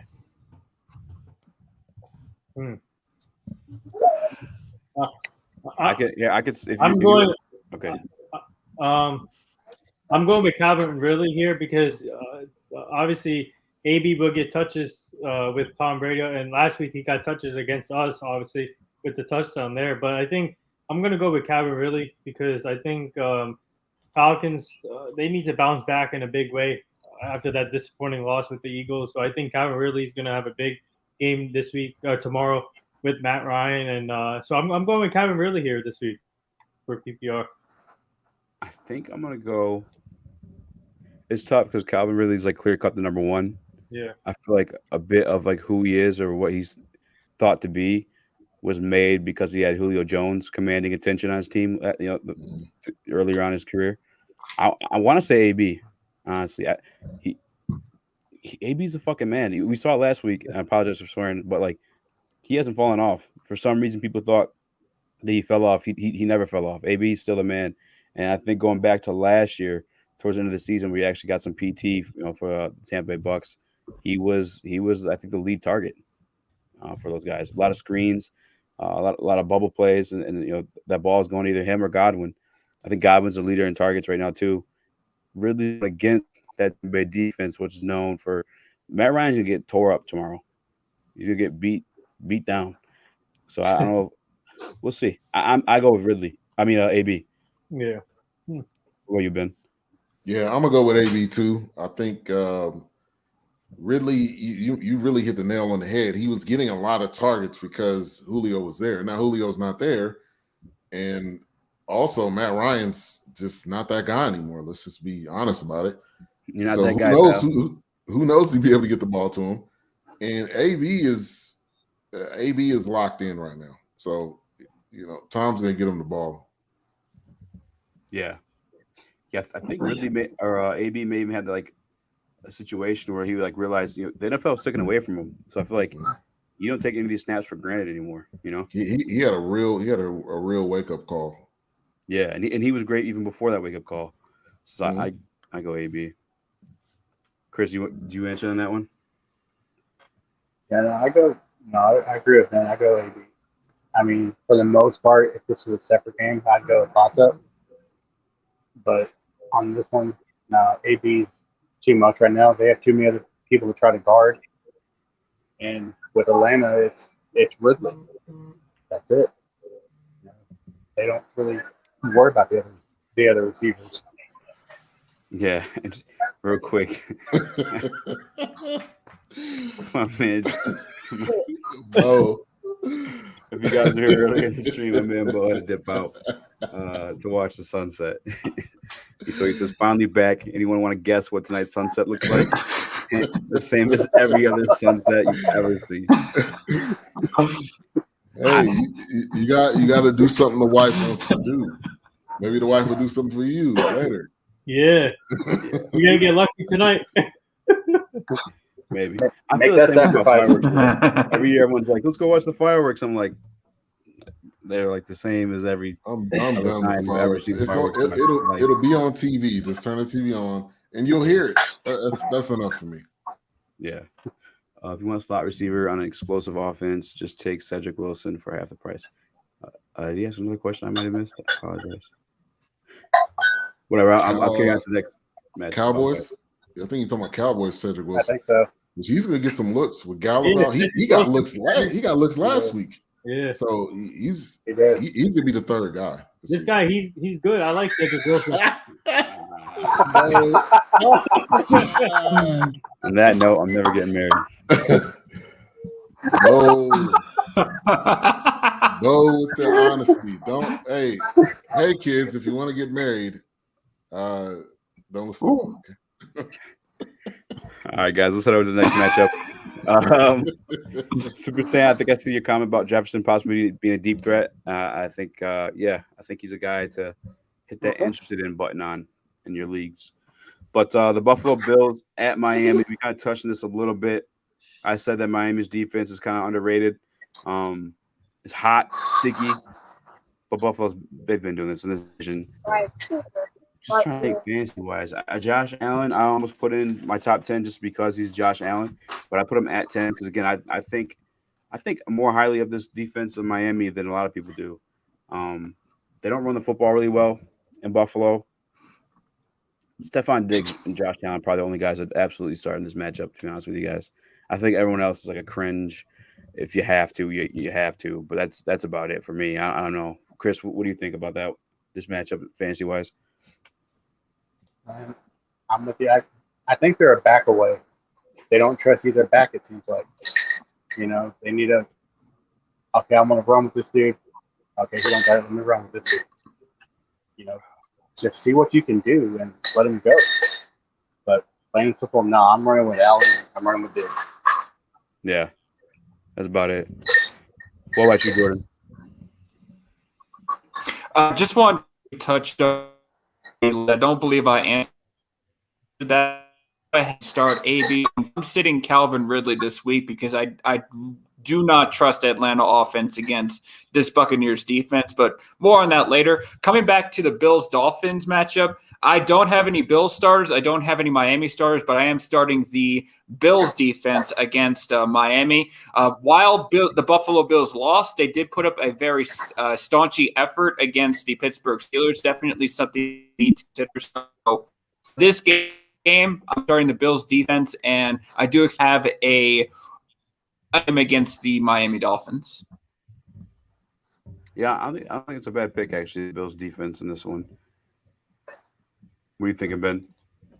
Yeah, definitely. I love the Bills defense. I think they're a must start almost every week because they compete and they keep them in games. So yeah, I'm all in on Buffalo's D, and I think too, it's only Tua's second year. So I don't think we can expect him to be making a huge leap, and I think he's going to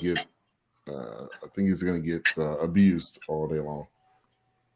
Yeah, he's not. He's more like a. He's like a big play guy. He's not gonna gash you or hurt you too much. Definitely safe.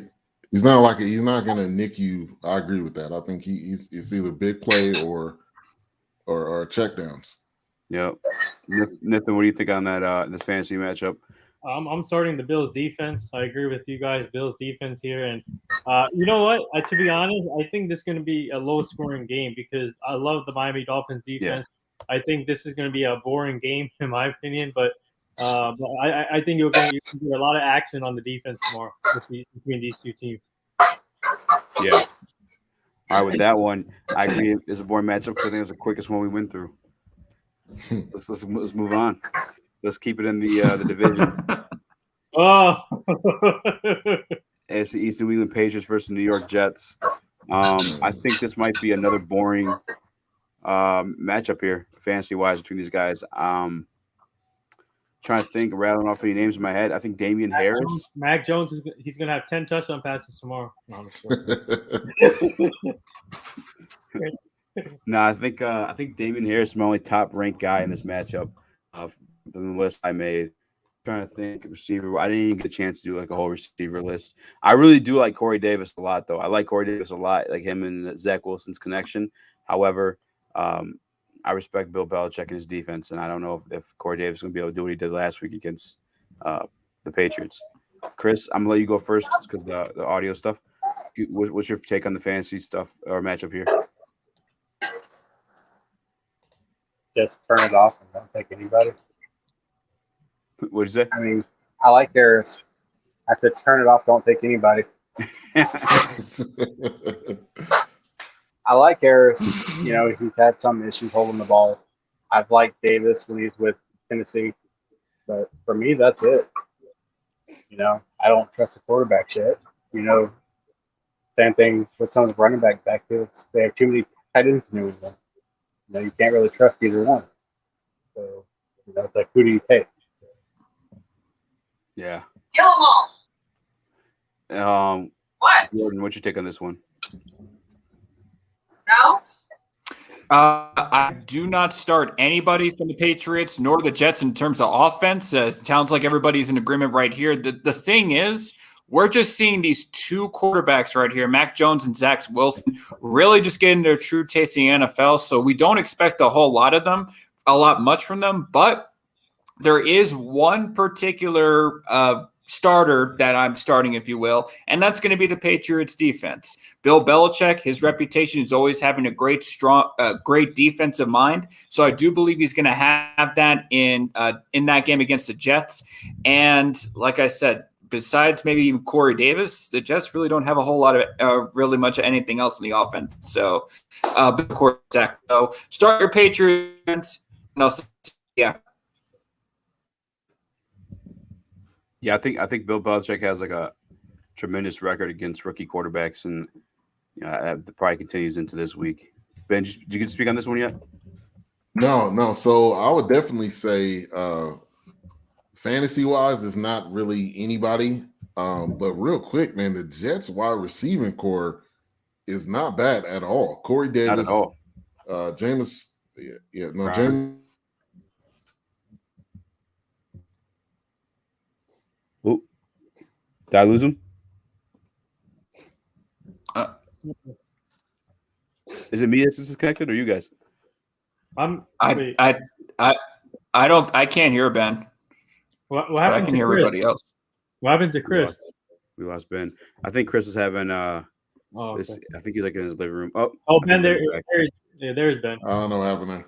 But basically, I was saying that wide receiving core is dope. I think they got a lot of guys. Just the quarterback isn't proven yet. Yeah, and I agree. I do like the wide receiving core. I just don't know about this matchup for those. Like if they're worthy of starts. If I did go any of them, it'd probably be Davis.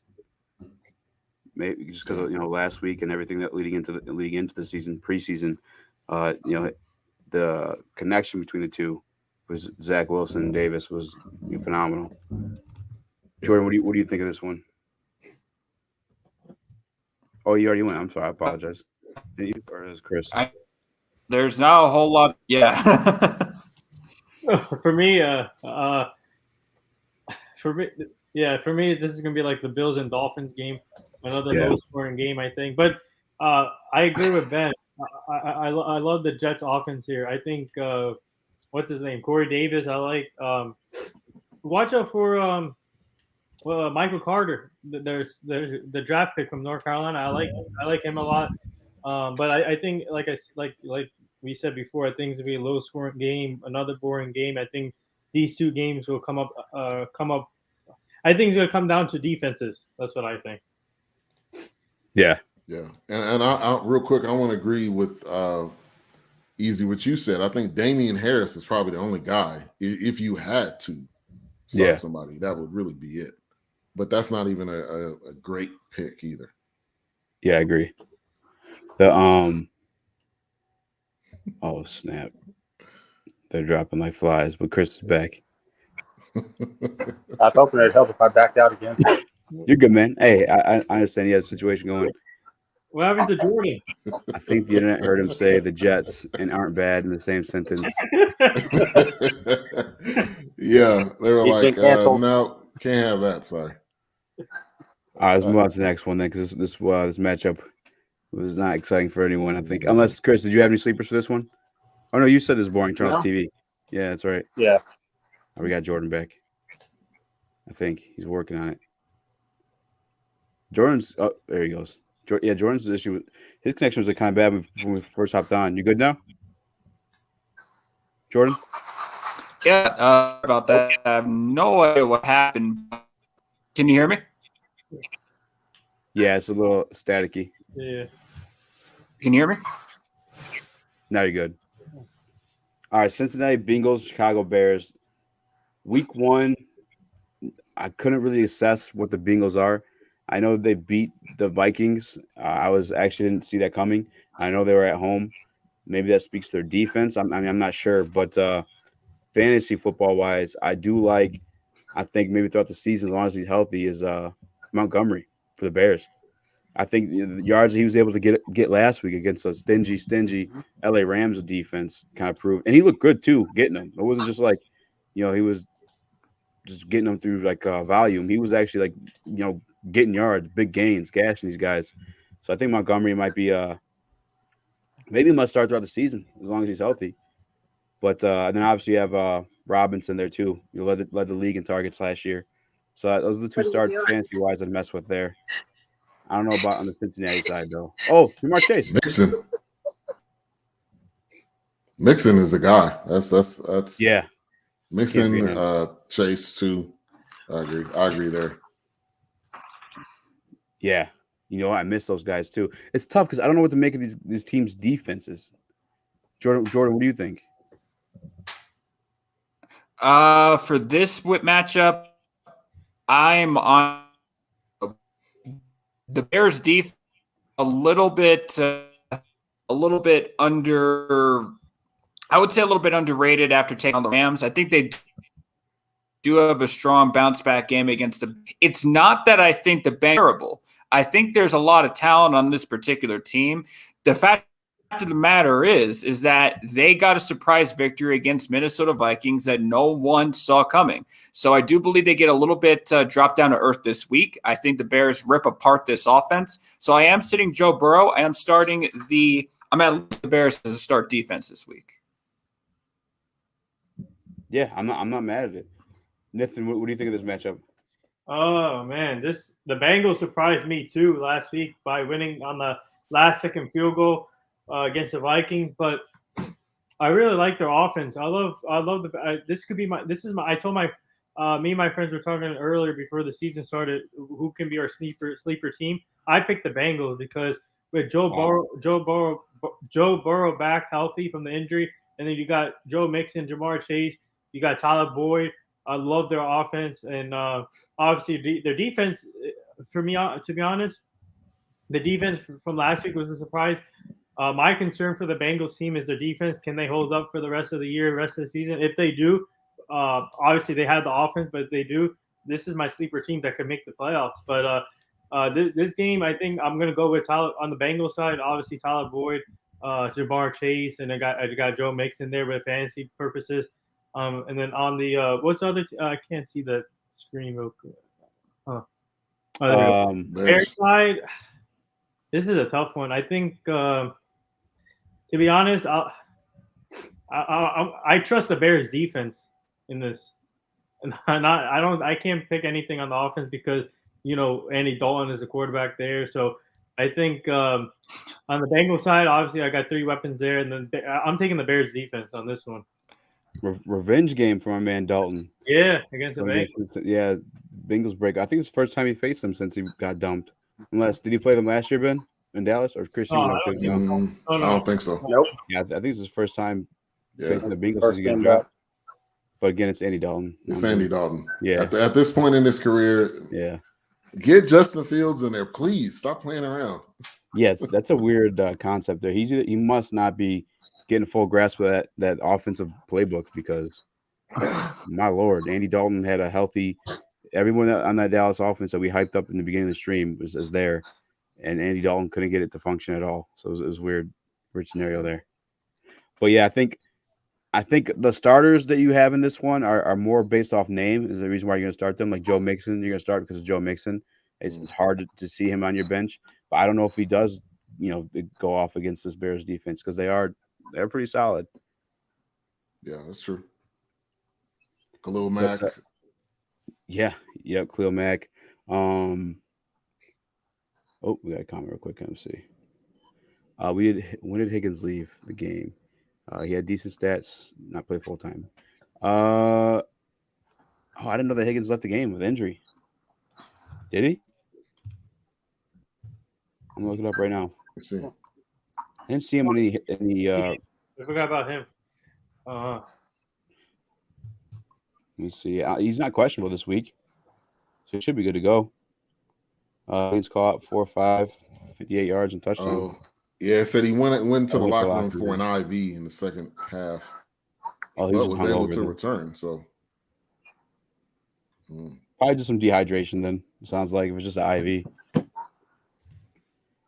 Yes, start Fields so people can actually see he's not ready.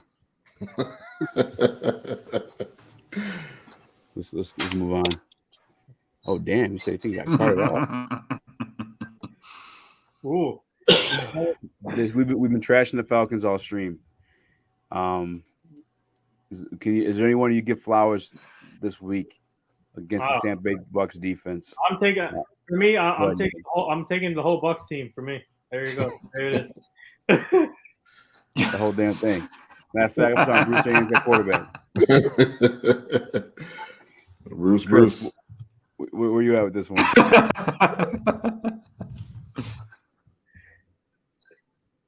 I have no idea. I'm taking the Bucks. Like I said earlier, Atlanta look old. They really did. Fantasy wise, though, is anyone you want to start, or you think it's must starts, or maybe even sit? I like Davis for Atlanta. I really did. I like him for Carolina last year. But yeah. Besides that, anybody I can start on Tampa, I'm starting. Only thing I'm kind of iffy on there is the tight end thing, because I think Gronk just had a random game. Because again, it was Dallas defense, so I don't put a lot of stock in what he did. But, can he do it consistently like he did with me? Were any of you guys able to watch that Eagles game last week? I did. I caught some of it on Red Zone. Yes, that's why I only got to see the Red Zone types. Did Atlanta's defense, are they ass, or was it more the offense just kept giving Philadelphia opportunities? They looked old. Yeah. Like the whole team looked old. On both sides of the ball? On both sides. Yeah. It seemed like Philly did what they wanted to do. And I'm not a Philly fan. Nowhere near. Yeah. They just looked like they were just old and tired already. Week 1, I'm like, it shouldn't be like this. Yeah. How do you guys? So Bo commented. He said you guys start Ridley and Pitts if you drafted him. What do you guys think about? I think you start Pitts. Maybe he's safe. I don't know. Yeah, I don't know. I'm leaning towards. I'm sitting Ridley. Yeah, that's what I'm saying. I think that's a must sit is Ridley. If I'm starting anyone on Atlanta's team, it's going to be Ridley, but that's about it. I might even sit Pitts too. Yeah, Pitts, Ridley, especially going up against those linebackers, Lavonte David and What's the other cat's name? You got Antoine Winfield at safety too. I mean, like that defense is sick. Now Pitts is a little bit bigger. Pitts may be able to get a little bit more physical, but I don't see Ridley going off. Jordan, what were you gonna say? At the end of the day, I'm buying everything for base. So I'm starting Tom Brady, starting Mike Williams. I'm starting Chris Godwin, even starting the Buccaneers defense. Gronkowski. Basically anything can pay. You start, you buy anything in terms of Atlanta that you have, you sell Matt Ryan, sell Calvin Ridley, sell the head coach, sell the stadium. You can even sell the owner if you want to in this game. But I am selling Atlanta. Just sell everything Atlanta right now. This is going to be this is not going to be a game but whatsoever because Tampa Bay is going to easily dominate this team this week. Yeah, it sucks. I thought I got some value in nabbing Mike Davis in the draft this year, but it's looking like he will never be able to get going because his team's just going to be down. I'm taking the whole Buccaneers 53-man roster and the coaching staff too. So. Got confident. I got guys that sell Atlanta mascot. My receivers suck, so I start Ridley, especially if you spent second-round draft capital on him. Yeah, I think Ridley's the one guy you start on the Atlanta side of the ball. Pitts maybe too, but it is what it is, man. Facing the Bucs and they're not a good team. This is gonna be a blowout, I think, in my opinion. Yeah, absolutely. Tom Brady, I think my number 2 ranked quarterback this week because of that too. So, Minnesota Vikings versus the Arizona Cardinals. Yeah. The Cardinals exploded last week offensively. And that's the one I didn't get to watch the entire game or the game in entirety. So I don't know if it was, again, a situation where the defense kept giving the offense opportunities or if the offense was truly just going off every single time they touched it. Because I know my man Chandler Jones got off with 6 sacks. You know, J.J. Watt's there, commanding double teams on the inside. They also got Isaiah Simmons. Like, man, I think other than outside maybe running back, Arizona Cardinals, Kyler Murray obviously must start, and obviously DeAndre Hopkins must start. I think that's about it, though. As far as many points they put up, those are the guys I feel like the safest to actually start. What do you think, Jordan? Well, I'm definitely starting Kyler Murray this week. There's a reason why Tom Brady is in 2 of my leagues and Kyler Murray is in the other 2 leagues. These 2 quarterbacks are going to have an absolute field day this week. You definitely start DeAndre Hopkins. For running back. I have a Chase Edmonds is going to do something. Also going to go ahead and start the kicker as well for Arizona because he's going to have a lot of extra points. He's also going to have a lot of field goals as well. Now for the Vikings, in full fairness to the Vikings, I'm going to go ahead and start Jefferson because I do love the kid. I think Justin Jefferson's going to be a great wide receiver. But other than that, and of course you got to start Dalvin Cook. You have to start Dalvin Cook too. But that's really where I'm going with. Arizona, you start Kyler Murray, you start Hopkins, you start Matt Prater. For the Vikings, you start Dalvin Cook, and you start Jefferson. That's it.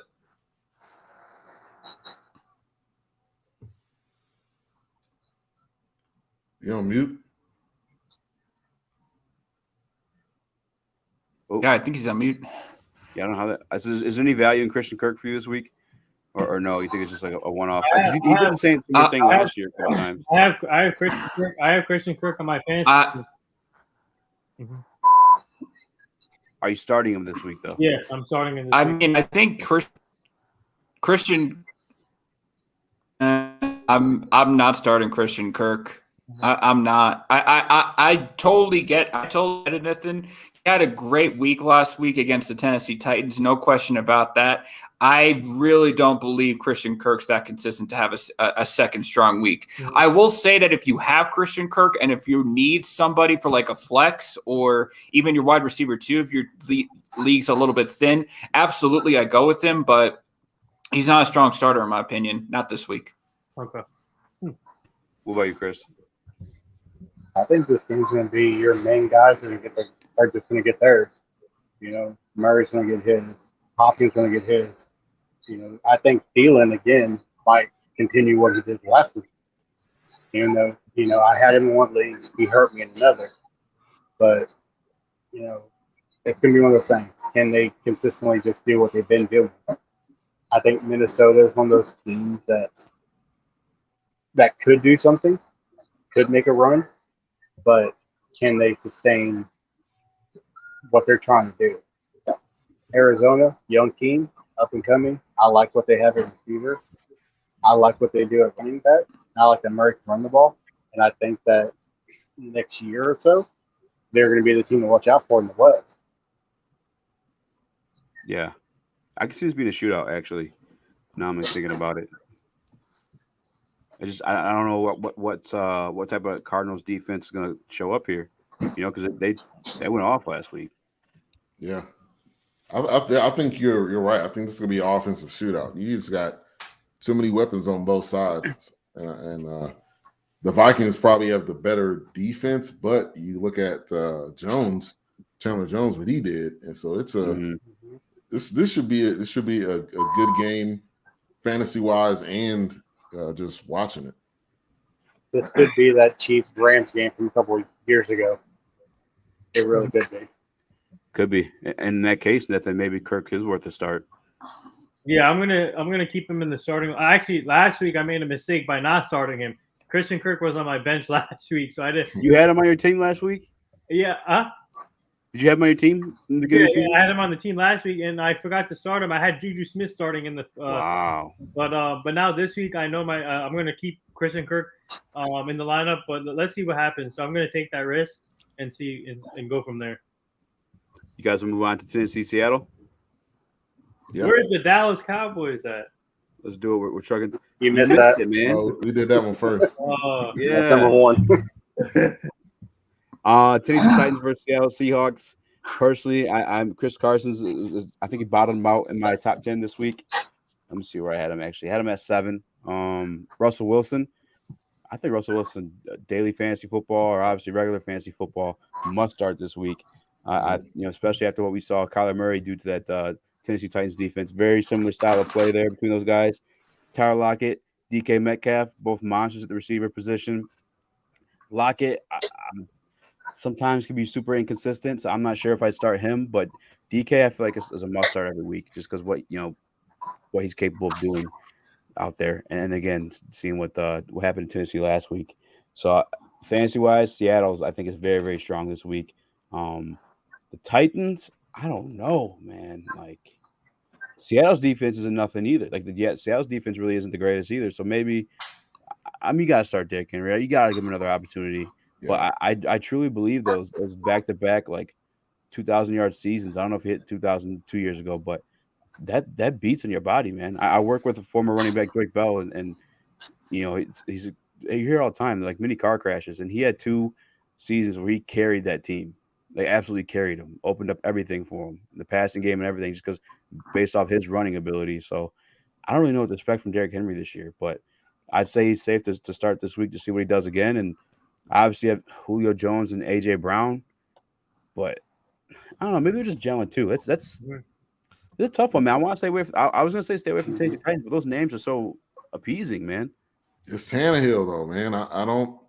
I think Tannehill is going to play the game that comes to him. I don't see him doing anything spectacular to try to get A.J. Brown or Julio the ball. So I think it's great that Julio went there, but I don't know how great of a season Julio's going to have because it's still Tannehill. I think you got to start Derrick Henry. I agree with you. The Seahawks should be obviously Russ should be a good start. Lockett is so iffy. He did that last year. I think I had on my team. We'll have 3 touchdowns, none. 2 touchdowns, none. It's like you don't know. Maybe you don't know which game he's going to pop and which one he's not. So yeah, when I did a waiver wire pickup video for Christian Kirk, I was like, if you can justify having Tyler Lockett on your team, you should be comfortable with having Christian Kirk on your team because it's the same type of guy. They'll have 1 week where they have 2 touchdowns, and then 2 weeks no touchdowns, and then 3 touchdowns next week. It's similar style of play from those guys. Right. What are you thinking, Jordan? Well, there's so much I want to go ahead and talk about. I actually circled this game as one of my must-watch games. If you're like a fantasy, what your fantasy players do, we got to go ahead and break this down. Now, quarterbacks, we're obviously starting Russell Wilson on our team. No introduction there. No really reasons why we have to. We already we would essentially be stating the obvious. You know, he's going to be a quarterback that's going to ball against the Tennessee Titans this week. For running backs, I'm taking Derrick Henry. Yes, he had a bad game against Arizona, no doubt about that. And we can definitely talk about, you know, back-to-back 2,000 years.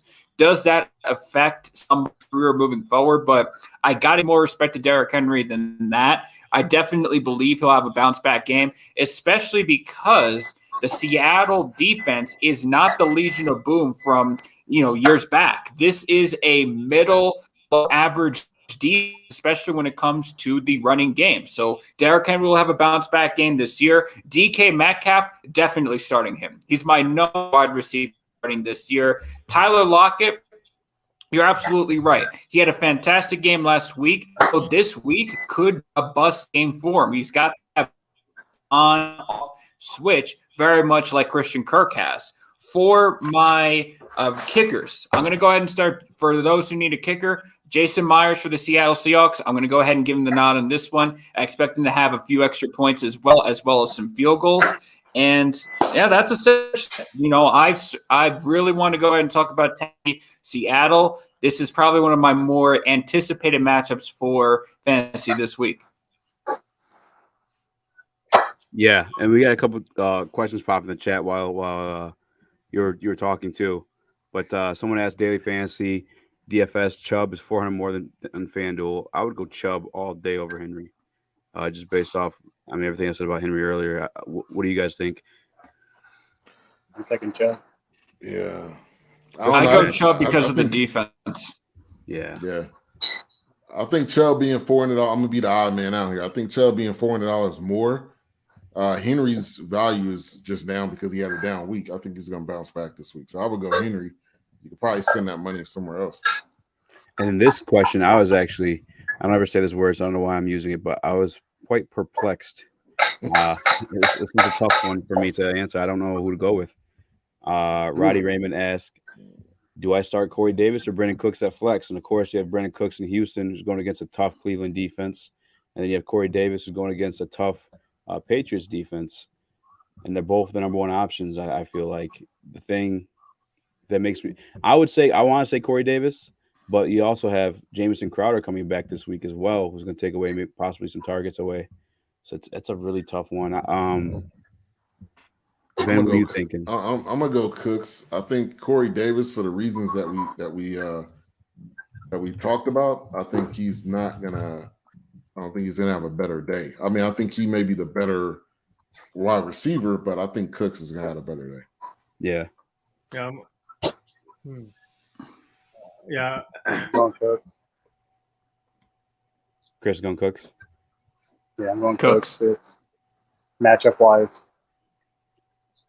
Yeah, I'm going to go Cooks too because I think the Jets and Patriots, like I said, that's going to be a low-scoring game at the defenses, so I'm going to go Brandon Cook. Yeah. What do you think, Jordan? I'm going Cooks. Yeah. You know what? I think Corey Davis is the better player, especially throughout the season. But for this matchup, yes, the Browns defense is better. But you also got to think the Browns. I think this is going to be a blowout game for them. Like they're going to be winning. So a lot of garbage time points from Brandon Cooks in this Taylor. So I'd probably go Cooks in that one, especially if it's PPR. And he asked another one too while we were answering those ones. It says, do I start DeAndre Swift or Jamal Williams? I'm glad you asked about my Detroit Lions. Yeah, there you go. He threw a softball to you. Swift. He's gonna get more action out of the passing game, but I don't think you go wrong with possibly starting both. They both did the thing last week, and Green Bay got ran all over last week by the Saints. They're missing Zadarius Smith. It was like their go-to guy on the defensive, other than Rashawn Gary. But Swift's probably the safer one, just because he's gonna get more action out of the passing game. But yeah. I'm going with my guy DeAndre Swift, man. He's a great player. Still young, but he's gonna be a good running back in this league. And I'm going. And then also we met him in person this year. So there you go. That's what's up, my man Ben. We're hitting the 2-hour mark, so you got to get leaving. There's the Ravens and KC and Lions and Packers. Just give us your guys out of those matchups that you want people to start. Okay, cool. Ravens and KC. I think that's gonna be game of the week. Is that the Sunday night game? Yeah, Sunday night game. Yep. Yeah, that's gonna be the game of the week. Obviously Lamar. Obviously, yes, sir. Obviously Mahomes. Obviously Kelsey, Tyreek Hill. I think that's pretty much it. I don't know what wide receiver you can really trust. Mark Andrews, maybe. So I would say that. Going over to the other game, Lions, Packers. Aaron Rodgers is gonna have a bounce back game. He's not gonna have 2 bad games in a row. Lions, I know we talked about Swift. I think he'll be good. Hawkinson looked really good last week. I think he's gonna have another good game. Plus, I got him on my team, so I need him to have a good game. That's mandatory, and that's pretty much who I got there. For sure. Hey, I appreciate you tapping in, man, and we gotta do this next week for sure. We'll schedule it out. See you, Ben. All right, y'all take care. I'll see you, brother. All right. See you, Ben. Let me touch back on that KC Ravens game. I think this is it's a bunch of good ass fantasy matchups. I think that Dallas and Chargers is a good matchup. I think the Seattle Seahawks and Titans is a good matchup. And then I also this too, the Kansas City Chiefs and the Baltimore Ravens. Obviously, Casey's going to do what Casey does, especially with this Ravens defense being as banged up as it is. And they're missing as many running backs as they are. I think I go Lamar Jackson for sure. I mean, that's obviously a gimme.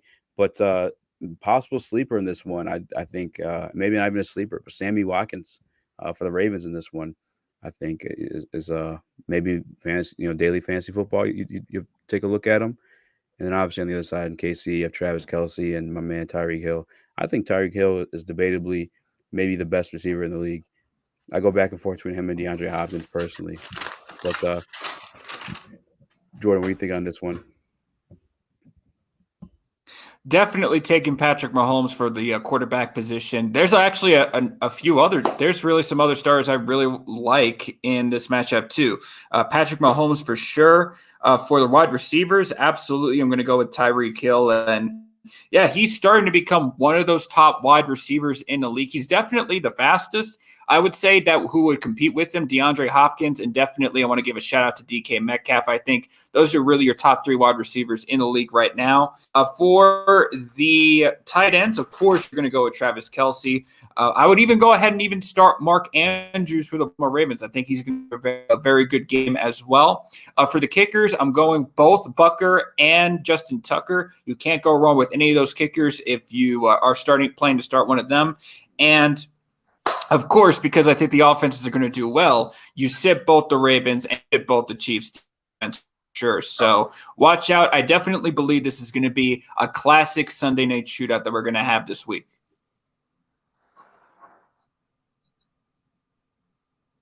Mm-hmm. Yeah, for me, I'm taking on the Kansas City side. I'm taking obviously Patrick Mahomes, Tyreek Hill, obviously Travis Kelce, Tyreek Hill, and then also I'll take both defenses, but I think it's going to be a high-scoring game. But I'll still take both defenses, and then obviously Mark Andrews. You got Lamar Jackson on the Ravens side, and also I'll take Hollywood Brown. I think this guy needs to step up a little bit more, and this guy was a highly talented receiver coming out of the draft, so I think he has something to prove. So this game tomorrow night is going to be electrifying. I can't wait. You're on mute. I can't. I think you're still on mute, speak easy. Yeah.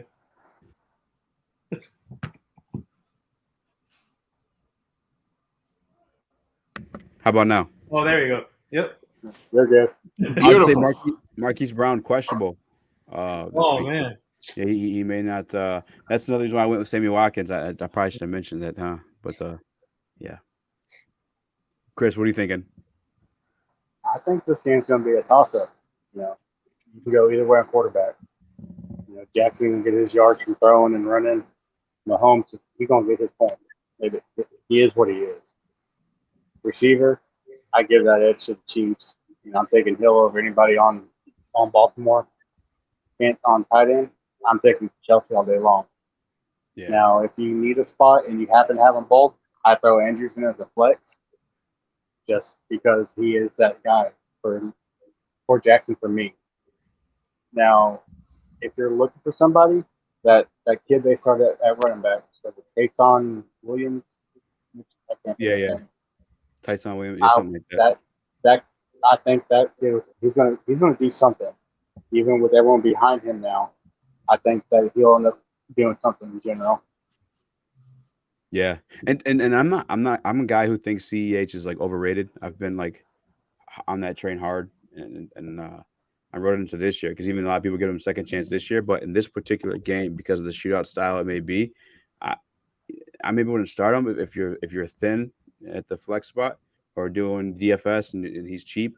CEH might be a solid start this week just because of how many points I think I can be putting up. I think he's gonna have a lot of red zone opportunities, possibly. To be fair, I have been 100% right on him being overrated, but maybe he does something this week. I don't know. But last but least, my Detroit Lions, my beloved heartbreaking ass Detroit Lions. First time to go, right? Huh? Yeah. Time to go, right? Yeah, this is a fucking 2-hour stream. I think I'm definitely gonna maybe do 3 people next time because my butt hurts sitting in the damn seat, and because we got to face an angry Aaron Rodgers this week. But to be honest with you guys, I think obviously T.J. Hawkinson's a must start. I think week to week he's going to be Goff's number 1 target. We are depleted at the wide receiver position, not due injury talent wise. The running backs though for the Detroit Lions, Penei Sewell, he's a real deal at the left tackle spot. Originally he's going to play the right tackle spot. Last week he was put in the left tackle spot last minute. And he did his damn thing against Nick Bosa, who is one of the premier edge rushers in this league. So running the football, I think we'll have a lot of success again. Green Bay Packers couldn't really stop the run last week, 170 yards from the Saints. I think, and again, I said this earlier, I am biased. I'm a Lions fan. But I think Jamal Williams and DeAndre Swift may be worthy of starts in this game. Last week they kind of proved it too. I think 20-point games from both of them last week. I'm not 100% sure. I could be wrong on that one. I gotta check. But no, I like the Lions running backs in this one a lot. Obviously, Javonte Adams and Rodgers on the other side of the ball. But I think that's about it. Wow, what do you guys think? Help me, because I'm like I said, I'm biased. So you guys tell me if I'm talking crazy. For me, let go ahead, Jordan. Oh, go ahead, Nathan. No, go, Jordan. You go. Let's start with the positives first. I really, at the tight end position for Detroit, I really like TJ Hawkinson. I think he's going to get you a touchdown, maybe even 2. I think Robert Tonyan, he's a you definitely want to go and start him if you need a tight end as well. Aaron Rodgers, when he normally has one of those games where he gets absolutely crushed by another team, the history, the pattern is he goes to the other team and immediately demolishes them. So this isn't an attack against Detroit whatsoever. It's just that this is normally what Aaron Rodgers does. So the Detroit defense is going to get crushed. They're going to get crushed, and they're going to get rolled over like a steamroller to cars like that. But I definitely like TJ Hawkinson to start. DeAndre Swift, Jamal Williams for the running backs. You definitely could have your pick on either one of those, but I like to lean towards Swift as a Swifter choice, no pun intended. And Davante Adams, I definitely have him for Green Bay. Aaron Rodgers, of course, because he is Aaron Rodgers. Aaron Jones, you definitely start him. And then and I really don't have anything for the kicker side either. So obviously you definitely want to give Green Bay another chance. I'm 100% confident they're not going to repeat what they did in New Orleans. They drop in absolute dud, but Detroit has some players you want to go ahead and start as well, so definitely don't discount that Detroit offense, especially with Jared Goff. Again, with Detroit, it's not a matter of the offense. The offense, I think, is pretty talented. It's that defense that's the real big question mark right here, and I emphasize the big on the question mark as well. So for Green Bay, Detroit, there's some offensive players on both sides of the teams that I really. Oh, we lost you at the end there. Nathan or Chris, you're smiling, man. Me? Oh, you're back now. Chris, what's your take on this one? Last thing I heard was Swift and Williams both were questionable. I don't know if things changed since I got the alert this afternoon. I think it's more like they've been like banged up throughout the offseason. I think it's just like they're like low participants in practice. I'm pretty sure both the wear and tear stuff. Yeah, Swift's will have some groin issues. I got Golf on my watch list. I've never not liked Golf. I thought he was good at what he did. I thought he could have threw the ball downfield a little more. So I kind of like that he's trying to do that now. But, like Jordan said, Green Bay, they're going to do what they're going to do after a loss like that. And I don't want to say it, but it is what it is. That is what it is. He missed Adams, a couple times on what could have been touchdowns. And those are throws that Rodgers don't miss. So, Hawkinson, we had that debate, I think, on the draft about Hawkinson or Pitts. And I went Hawkinson because he's that more veteran guy. So he's going to get his. But in the end, I think, honestly, anybody on Green Bay is going to go. They're going to get theirs. Yeah. Yeah, I got Aaron Rodgers as my top 10 quarterback rankings. And, of course, DeAndre Swift and Jamal Williams are I got Aaron Rodgers as my starting quarterback. I need him to step up. He gave me nothing last week, so obviously he needs to step up. And I think Davante Adams, you have to go for Davante Adams and Jamal Williams. And I think the Packers are going to have a bounce back game against your Lions, easy. So, but on the Lions side, though, on the Lions side, obviously DeAndre Swift I like, and then T.J. Hawkinson, and I think it's going to be a good game. I think in order for the Lions to win, they have to win in a shootout because obviously they're going to get the Packers on an angry note from last week. So this is going to be an interesting game here. So obviously I need Aaron Rodgers to step up. So I think he's going to have a bounce back game for the Packers. Yeah, I think Aaron Rodgers will for sure perform. I just want my Lions to win. We'll even get into it. Shootout game. Yeah, we're not winning it. Shootout with Aaron Rodgers. It's like bringing a water gun to a gunfight. Golf versus Rodgers. So we did on Sunday. Yeah. Jordan, I know you're making a return back to podcasting and you want something to say. Go ahead, drop your news, man. We're going on 2 hours strong. Get the hell out of the seat and welcome back too, brother. Yeah. Welcome back. Oh, absolutely.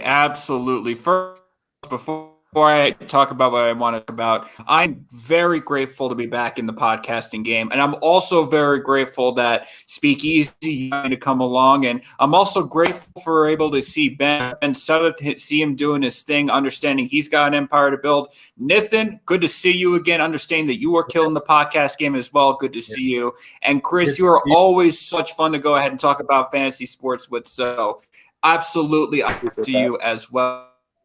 So in terms of just kind of what I want to go ahead and talk about, I know for a while I said that I'm not retired, like I'm not dead, like I'm still around, but I really got around to, keeping it 100, coming back. And, that's very understandable. First and foremost, my co-host, Des and Lawrence, Leo Rydell, they're both killing it as they always do. Definitely check out Geekly Goods, by the way. Leo Rydell is absolutely killing that YouTube channel. And in terms of the next move, the next podcast, and I'm going to go ahead and release, we're going to get some episodes cracking very soon, is called the Go Be Yourself podcast.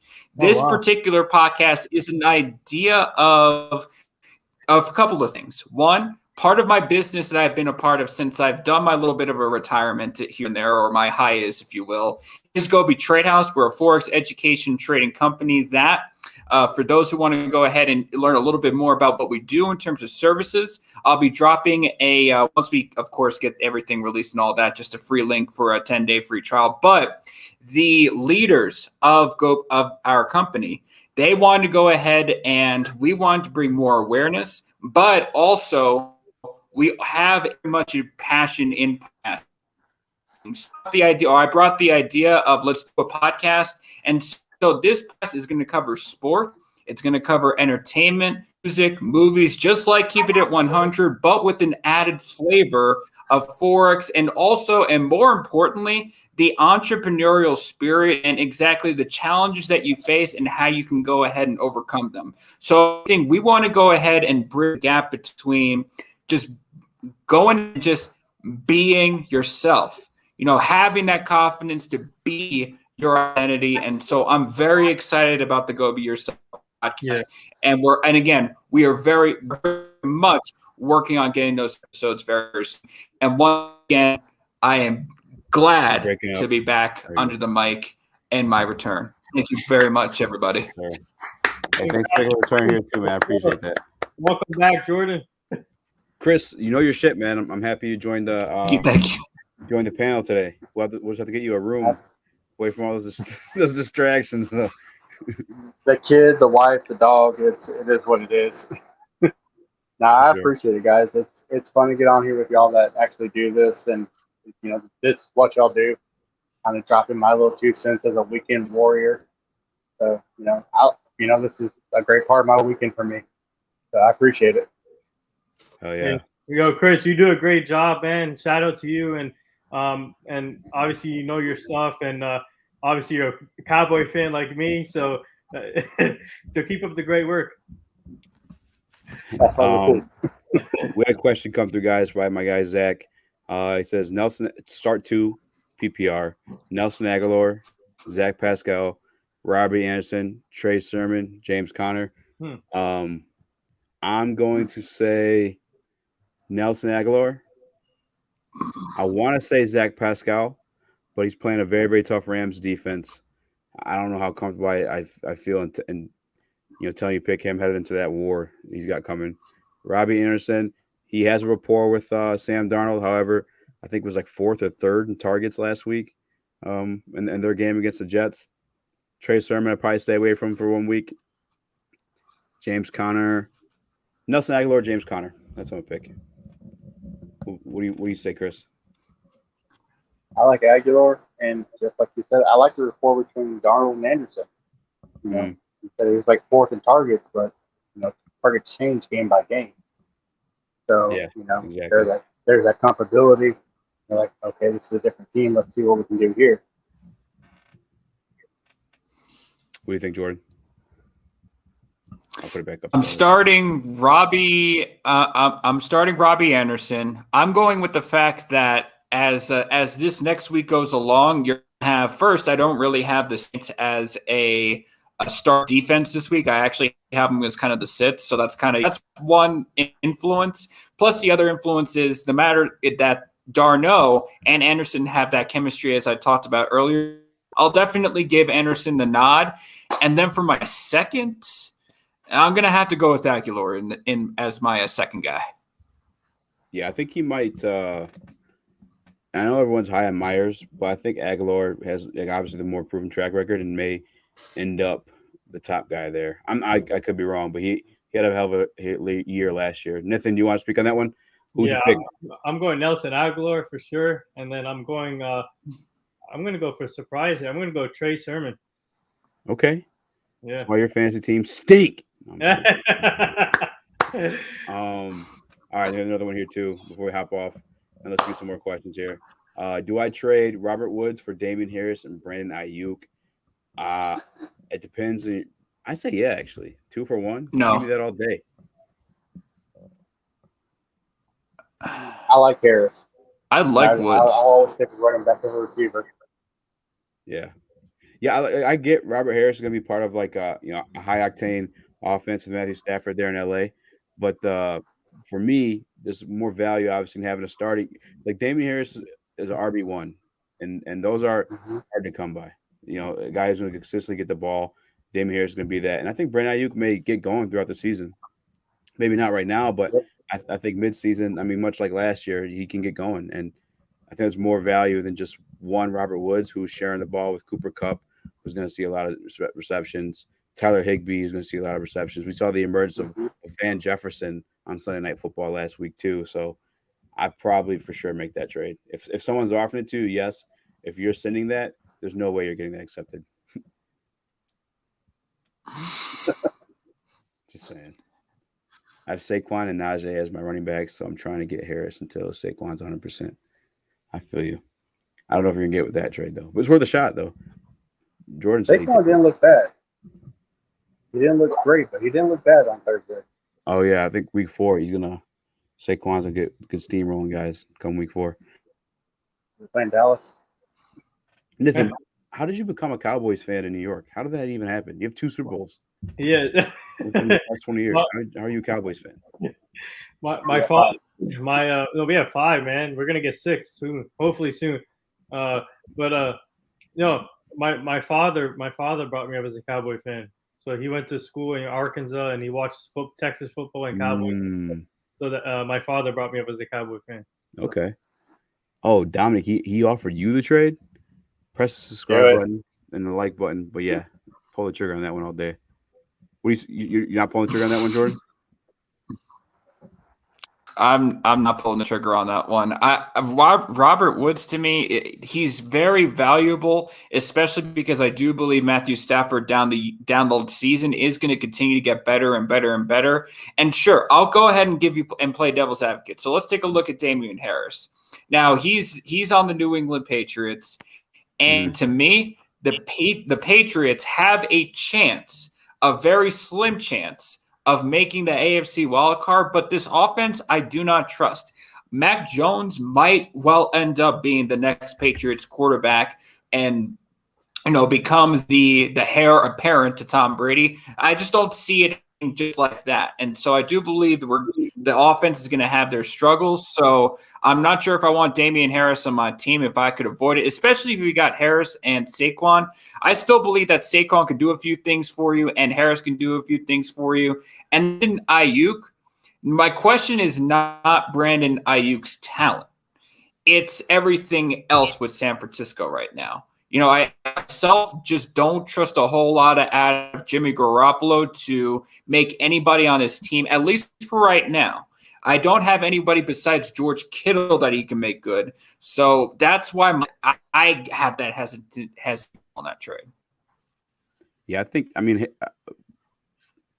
with Mac Jones, emerging as a quarterback, I think it has nothing to do with Harris, though. He's going to be the RB1 there, like, regardless,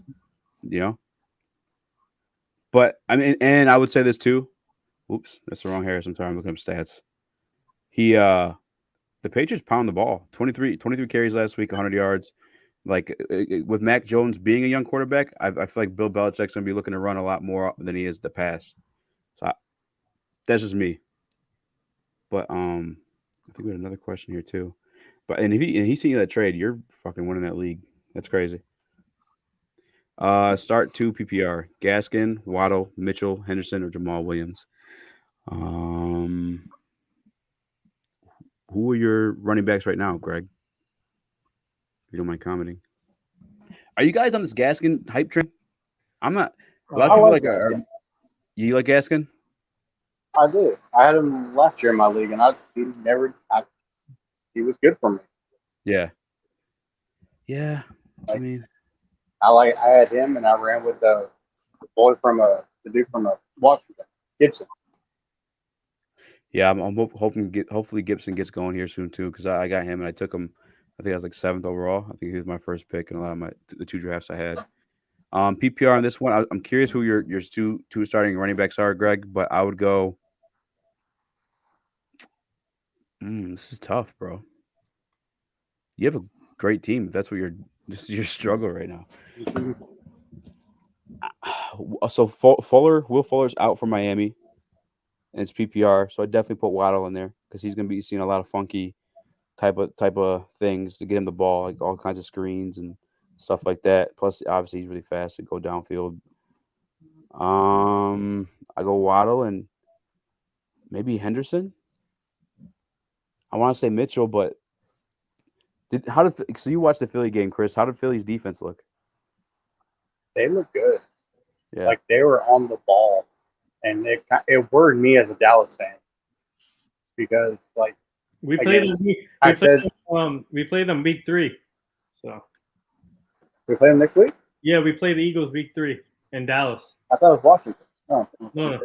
but you said they look you good. know, I know I said Atlanta looked old, but you know Philly was just on that ball. Yeah, and it was like it looked back to like when they won. I was like, man, we don't need this right now. yeah.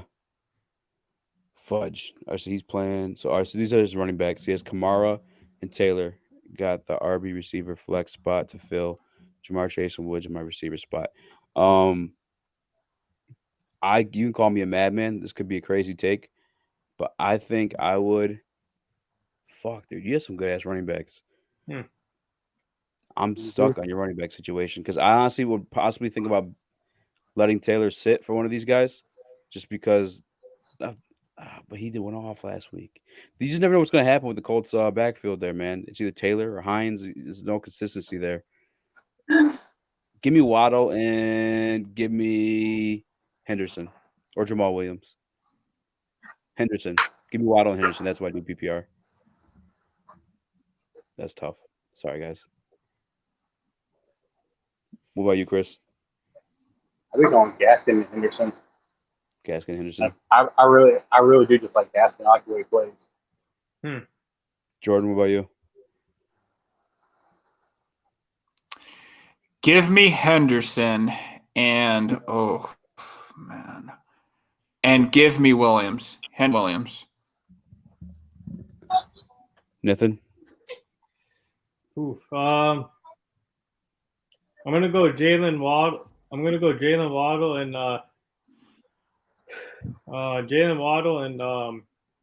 Elijah Mitchell.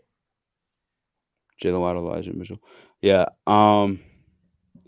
So a lot of people said Henderson, so I definitely throw Henderson in one of those two. And then the other one, I guess, up to you, man. I got Waddle. Nathan's got Mitchell. Everyone's got someone different. But definitely Henderson sounds like you should start him. For sure, start him. He's RB1 for a good offense. I mean, really, I picked Ridley, but AB, you got to start. Yeah, I'm going with AB in this one. It's really tough because Ridley is like a clear-cut number one there until Pitts learns the offense. But I'm going AB. Second half of last season, he led that Bucs team in targets, and it is sketchy because there are so many targets to go around. But AB's great. He's phenomenal, especially that yak after AB catches the ball. Sheesh. We actually had this question earlier. I don't know if it's the same guy or not. I don't think so. 1.5 PPR. Need one receiver in flex. Mike Davis. Stay away from Mike Davis this week. I went over a stat earlier in the stream. There's only been 2 running backs that actually get 50 yards against the Tampa Bay defense since last year. That's rushing, though. But Boyd, I'd stay away from Boyd. With the emergence of Jamar Chase, you still have Higgins there. Ayuk didn't look great. Damn. Javonte Williams, I'd take out of that group. He's splitting carries straight up 50-50 with Melvin Ingram in Denver, and they're going to be tearing up Jacksonville. Am I right, Jordan? Is Jordan there? Look, Javonte Williams, you need to start. You need to start Javonte Williams. You need to. They're going to absolutely crush, demolish Jacksonville. And then is it just one, or are you looking for another one? That's my question. Because I definitely start Javonte Williams. Yeah, she's looking okay, for then definitely one. Javonte Williams, 100%. Yeah, 100%. If you have those other guys in your roster, I'd go free agent shopping, to be honest with you. And just to show you, so 50-50, this is the snap counts from last week. Javonte Williams, Melvin Gordon, a 50-50 split. And the carries, this is actually, I don't know if we have that here. I'll just go to stats. But yeah, I go Javonte Williams for sure. Should I be worried about Ridley or Gibson? I personally have Gibson. He looks good. He just hasn't been able to have gotten going yet. Keep in mind that he's dealing with a new quarterback, both in Fitzpatrick and Heineke. Well, I guess not so much Heineke, but I guess you could kind of worry about Ridley, only because early on in his career, he's playing with Julio Jones, who's taken up tons of attention on the field, opening a lot of things up for him to put up the type of numbers he put up. Now, he's facing defenses without that. So there's possibility to be worried about Ridley, but then again, he's going to be the clear-cut number one in that offense. So I wouldn't be too worried, but I would sell high while you can, though. If you're not, I'm not that high in him, but I think in the beginning of the season, before he gets exposed, if my whatever you call it philosophy is true, then I'd sell high in him now. What do you guys think?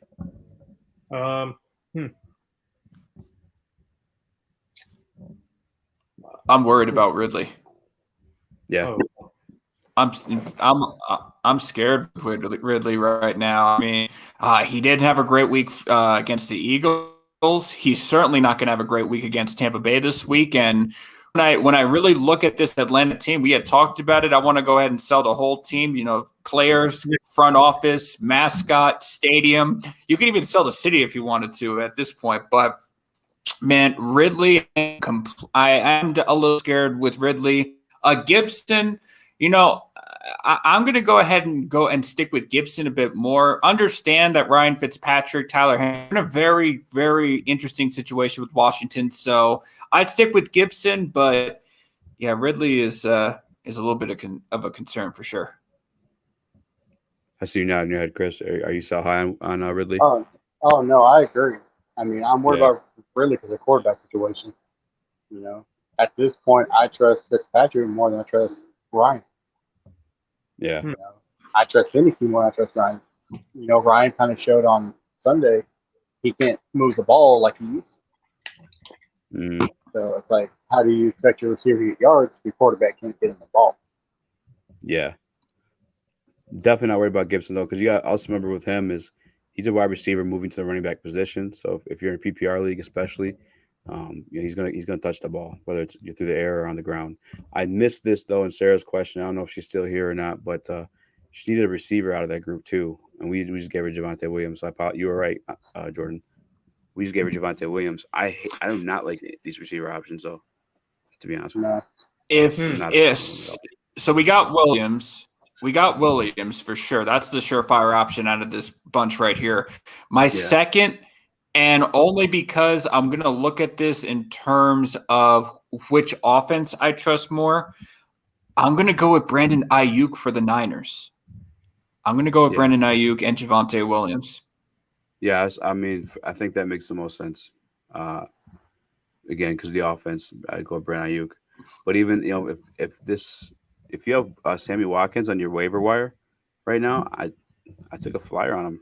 Marquise Brown's out this week. Well, he's not out for sure, but he's questionable.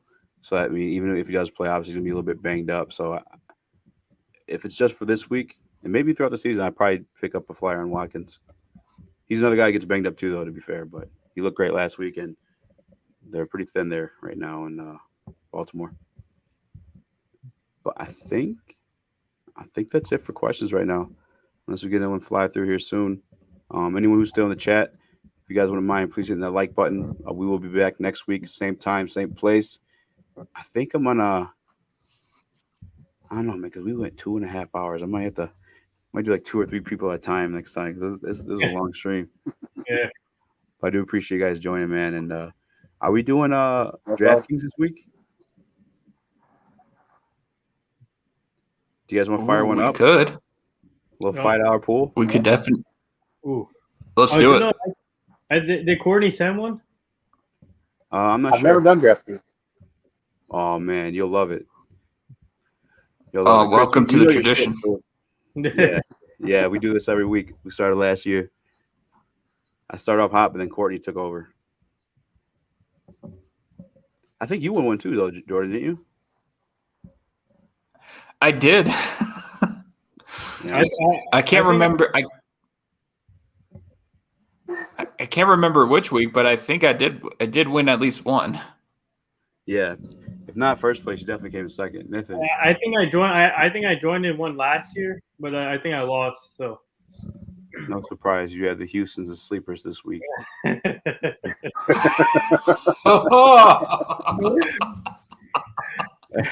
Well, let's definitely run one now so we revisit it. Me talking all this shit, it'd be funny if I'm wrong. You guys lose, take my money. But I appreciate you guys. I think I'm gonna wrap this one up. Oh, I will. First of all, I just want to say thank you for having us on today. Obviously, welcome back to everyone, and obviously, football season back, college football is back, and thank you again. And I would like to plug our show real quick, if you don't mind. Go ahead, man. Yeah, so follow us on the NR Hour Sports Show on YouTube, Facebook, Twitter, Instagram, and all the podcast platforms. We're on iHeartRadio now, Spotify, and all those podcast platforms. We got some good guests coming up pretty soon here during the week. And then we're working on getting Jermichael Finley on the show. Hopefully that comes through. But this I just want to say thank you for the continued support for the show, and I have an amazing team around me, and let's keep it going. And obviously, all of us are a podcast family out here, and thank you again. Hell yeah, no problem, man. I appreciate you guys. And on that note, we out. Easy, speak easy, baby. It's easy, baby. It's easy, baby. It's easy, baby. It's easy, baby. It's easy, baby.